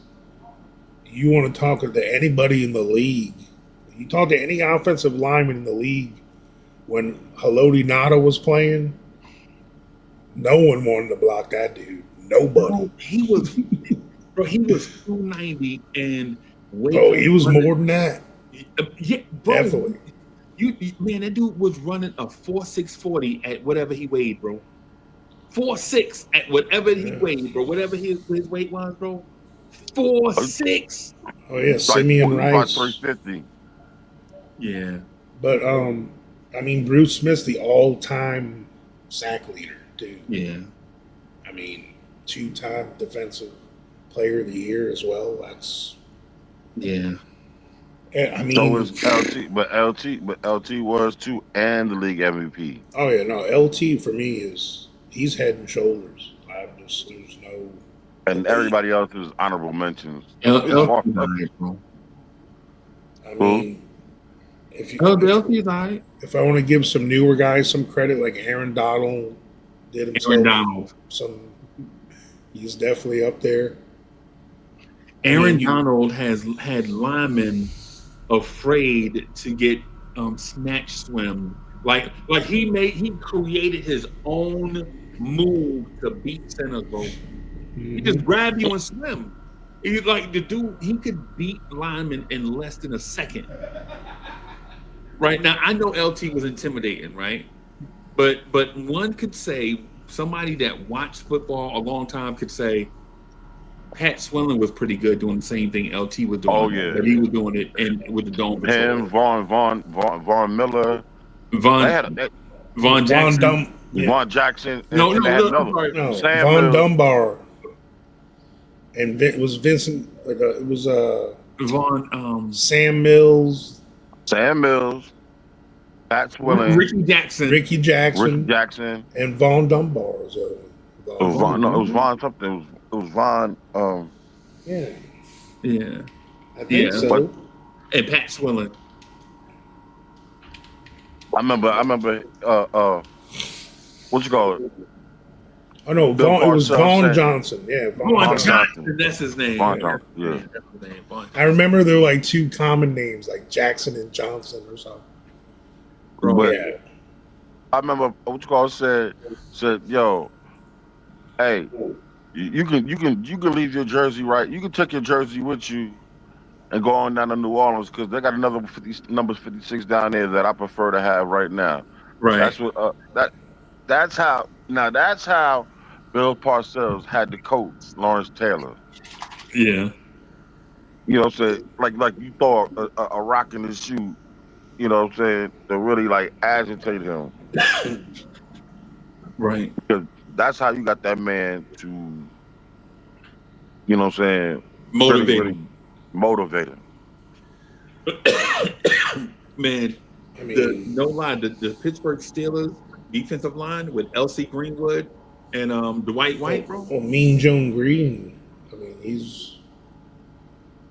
I mean, if you want to get technical, the first ever defense player to win NFL MVP, Alan Page. Alan Page from the Vikings. Yep. Yeah, he used to play for the Bears. That's what I'm saying, bro. Like, legit, these dudes, bro. It's a lot of defenders out there. What was the other guy who played on the other side of Alan Page? Jim Marshall. Jim Marshall. Yep. Yeah. Number That 7. was the no-name defense, they called it. Purple People Eaters. Oh, yeah, Purple People Eaters. Yeah. The no name was Miami. Oh, yeah, that's right. With Manny Fernandez and Jake Scott and all them boys. Yeah. Yeah. Oh, I didn't think they were all that. Yeah. It's funny. Jake Scott almost got his number retired. You know, he used to wear number 13, almost got his number retired. Until you let this one kid. Mm-hmm. Cool. I mean, as far as a legacy, like making an impact on the league, or like made them change things. I mean, you got guys like Mel Blunt or whatever. Mel Blunt. Yeah, they basically started pass interference rules because of him. Yeah. Hey, I used to kill people. I used to meet Donnie Shell at the Jamboree every year. They used to have a Jamboree in Union, and I used to see Donnie Shell, and they were like, "Yo, that's Donnie Shell." And I walked up on him, and I looked him in the face. I was like, "Are you Donnie Shell?" He's like, "Yeah." I was like, "Okay." Like, he looked at me like, "What you want?" I couldn't believe Donnie Shell was like at the Jamboree, like with normal people doing. I'm thinking he'd be like a rich millionaire somewhere, hide out, whatever. He, you know what I'm saying, doing normal people stuff. You know what I'm saying? Right. But like an honorable mention, like DB for me is like for someone in the modern era, like Rod Woodson to have that many interceptions. Patrick Patterson? No? I mean, Patrick Peterson. I mean, he had that. He was like the Terrell Davis of DBs. He had like that 3 or 4 year window where he was like the best. But he was like Hall of Fame level. Nobody is even close to. Same with Darrell Revis. All right. What about my guy? Played for the Colts. He was like a mini linebacker. Bob Sanders. Bob Sanders. Yeah. But all them guys we're talking about, Ed Reed was all them guys in one person. Yeah. Oh yeah. Ed Reed. I think Ed Reed. There's only like Ronnie Lott is a hair. I'm gonna take him just a little bit over Ed Reed because Ronnie started off as a corner and moved. I'll take him half a finger off of. Yeah. Yeah. Over Ed Reed. Yep. Right. Now bro. I'll say this about USC safeties back then. They legit had 3 safeties on the team at the same time. They had Joey Browner. Remember Joey Browner, 6'4". Joey Browner was like 6'4", 240, playing strong safety, right? Then they had Dennis Smith, who they listed at like 6'3", 230 something. He was probably smaller, but with his shoulder pads, he looked like he was 270. Right? You remember number 49? He used to play next to Steve Atwater. and then they had Ronnie Lott, right? But bro, I'm not gonna lie to you, bro. I think one of the best defenders of all time. I noticed how y'all said a bunch of people and didn't mention Chicago Bears players as great defenders. I noticed y'all biased. Oh, come on, man. Dick Buck. Singletary and Buckus were great, but Richard Dent. Richard Dent. Right? And two more defensive linemen that played with them also on the Hall of Fame. We had 3 guys off that defensive line that made the Hall of Fame. You talking about the white guy? What's his name? Two white guys made it. Number 99, number McMillan. No. McNamara. What's his name again? No, Dan Hampton. And Dan Hampton. Yeah. I knew some white name. Right, Dan. Every time I hear Dan Hampton, I think about rock singer. The rock singer Dan Hampton. He's a big dude. Yeah, man. Yeah, but you know who the only defender that wasn't the only defender off that defensive line that didn't make the Hall of Fame is the most famous one, Refrigerator Perry. Yep. Oh, I was thinking of Steve McMichael. Because his career was as long. Yeah, Steve McMichael. And he's right now. You talking about he's right there in Aiken with you. Yeah. Hey man, I'm closer to you than I'm closer to him, bro. Cause that's way out there. Hey, Peanut Tillman was pretty damn good for a while. I think Wilbur Marshall was too. Wilbur Marshall until he sold us out and signed with the Redskins. But Urlacher. Yeah, Brian Urlacher to me is a top 10 defender all time. Hold on a second. And what was the dude who played with Urlacher? The black guy. He played with a lot of black guys. What he said? Who's the linebacker? You mean the other 10 guys on the defense? Nah, come on, man. You know what I'm talking about? I'm talking about the No, he talking about Lance Briggs. Lance Briggs. Yeah. Oh yeah. Yeah, but it wasn't just Lance Briggs. We had Lance Briggs, Roosevelt Colvin, Brian Urlacher, Mike Brown. Remember the safety, Mike Brown? Used to break everybody's heart. He broke the Giants' heart. The Giants were up. I think the Giants were up on us by 4, and all they needed to do was run the clock out. But it was like 3rd, and we were selling out on the runs like 3rd and 13, and the Giants was like, we can run it and run the time down and give it back to the Bears and hope that their all-pro kicker don't kick a 50-yard. This was back when 50-yarders was something. Nowadays, 50-yarders ain't nothing. But we had a kicker that was money from 50 yards. So they like, or I forget what the score. But anyway, it's like, do we give them the ball back and all they need to do is get 20 yards and kick a 50-yarder?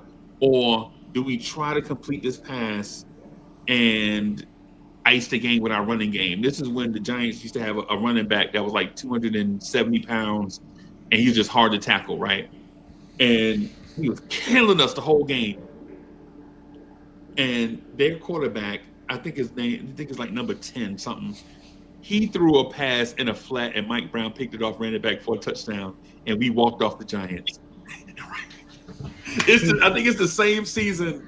It's the same season where our offense couldn't move the football, and we kept making the Arizona Cardinals turn it over or kick it to Devin Hester.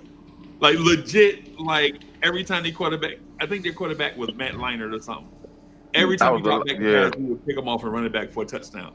They had to give the ball to I forget they running back. 2006? I can't remember the year, man. It was Glenn Milburn, remember? I remember. Yeah. Years. But yeah, man, we used to break the Giants' heart all the time, bro. When we were good, like the Giants could beat everybody except the Bears. Like the Bears couldn't beat the Redskins or the 49ers.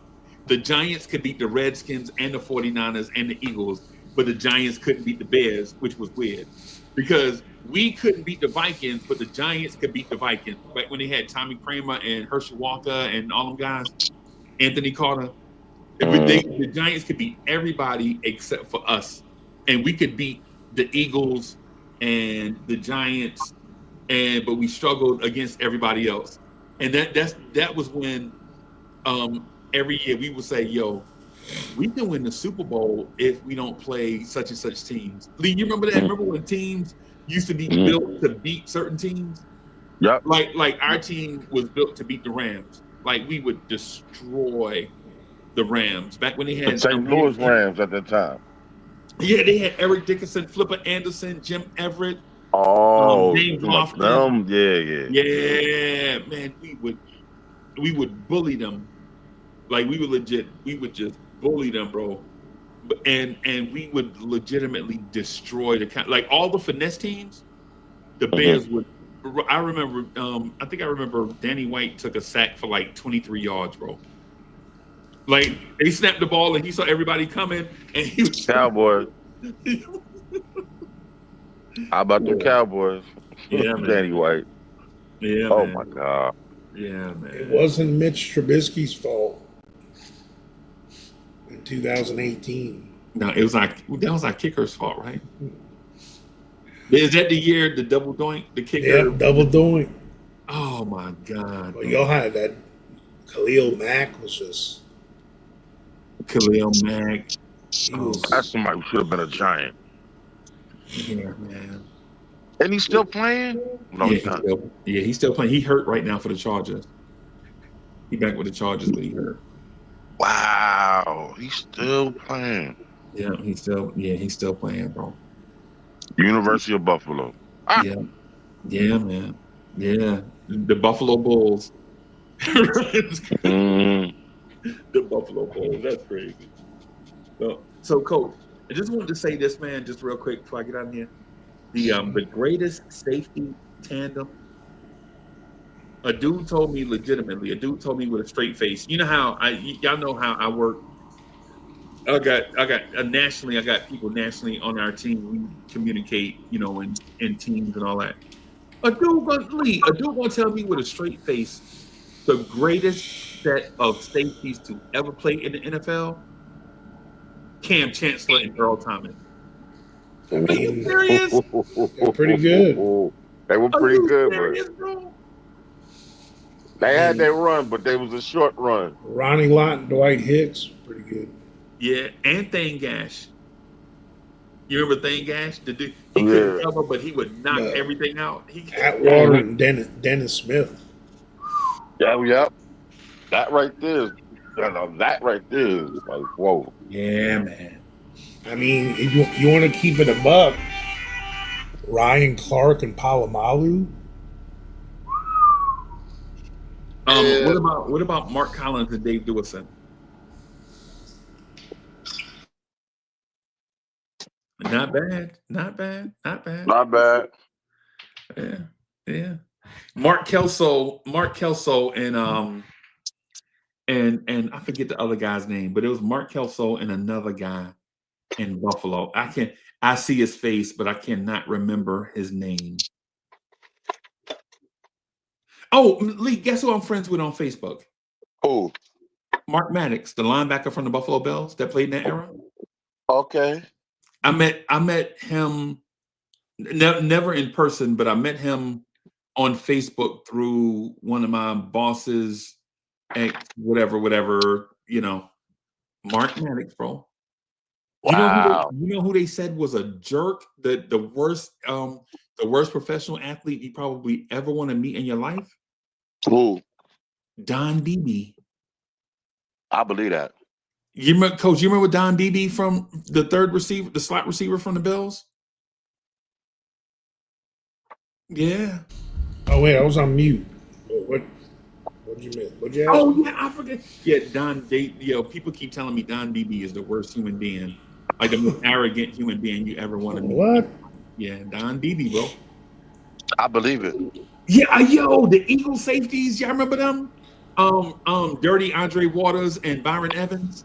Oh yeah, Dirty Waters, Muddy Waters.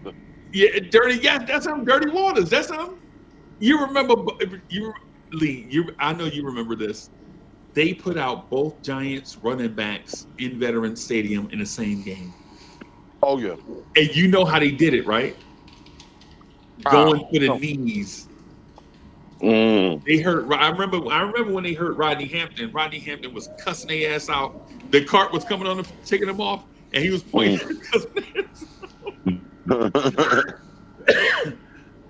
and then they grabbed this dude. The Giants had a little teeny running back, number 30, and they grabbed him like he put a little pass to juke, and they piled up. You remember Eric Allen? Yeah. Like all of them like piled up on Dave Meggett, man, and just knocked him out the game. I think they hurt his shoulder or something on that asphalt that they played in, calling it AstroTurf. Oh, you talking about veteran? Yeah. He's nothing but steel underneath that. Bro. Yeah, man. I'll give them credit though. I'll give them credit. They defensive backs. Andre Waters, Dirty Waters, and Byron Evans, bro, they would hit you, bro. They would, man. Them dudes would hit you. Them dudes would hit you. Coach, on my way out the door, I'm gonna say this. I think that the best set of corners I ever seen on the same team at the same time, Frank Minifield and Hanford Dixon. You know who they played for? Cleveland Browns, bro. Yeah. Cleveland Brown. Yeah, man. All right, y'all. I'm gonna get out of here so I can I gotta get up at 6:45 to get ready to get on these phones, man. Thank y'all everybody for coming through, hanging out, man. Yeah, thank y'all, man. For real. Yeah, man. Hey, so season's coming soon.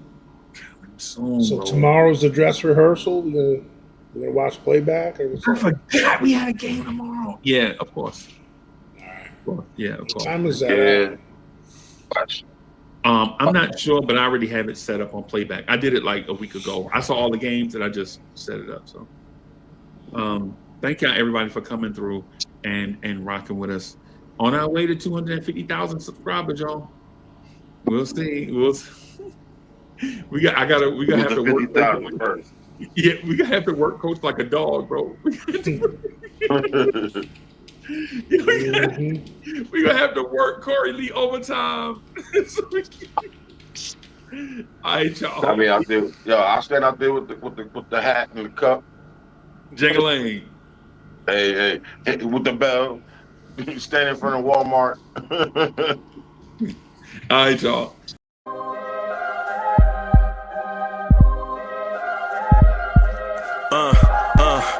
I rank where the view is nothing less than phenomenal for high express and project.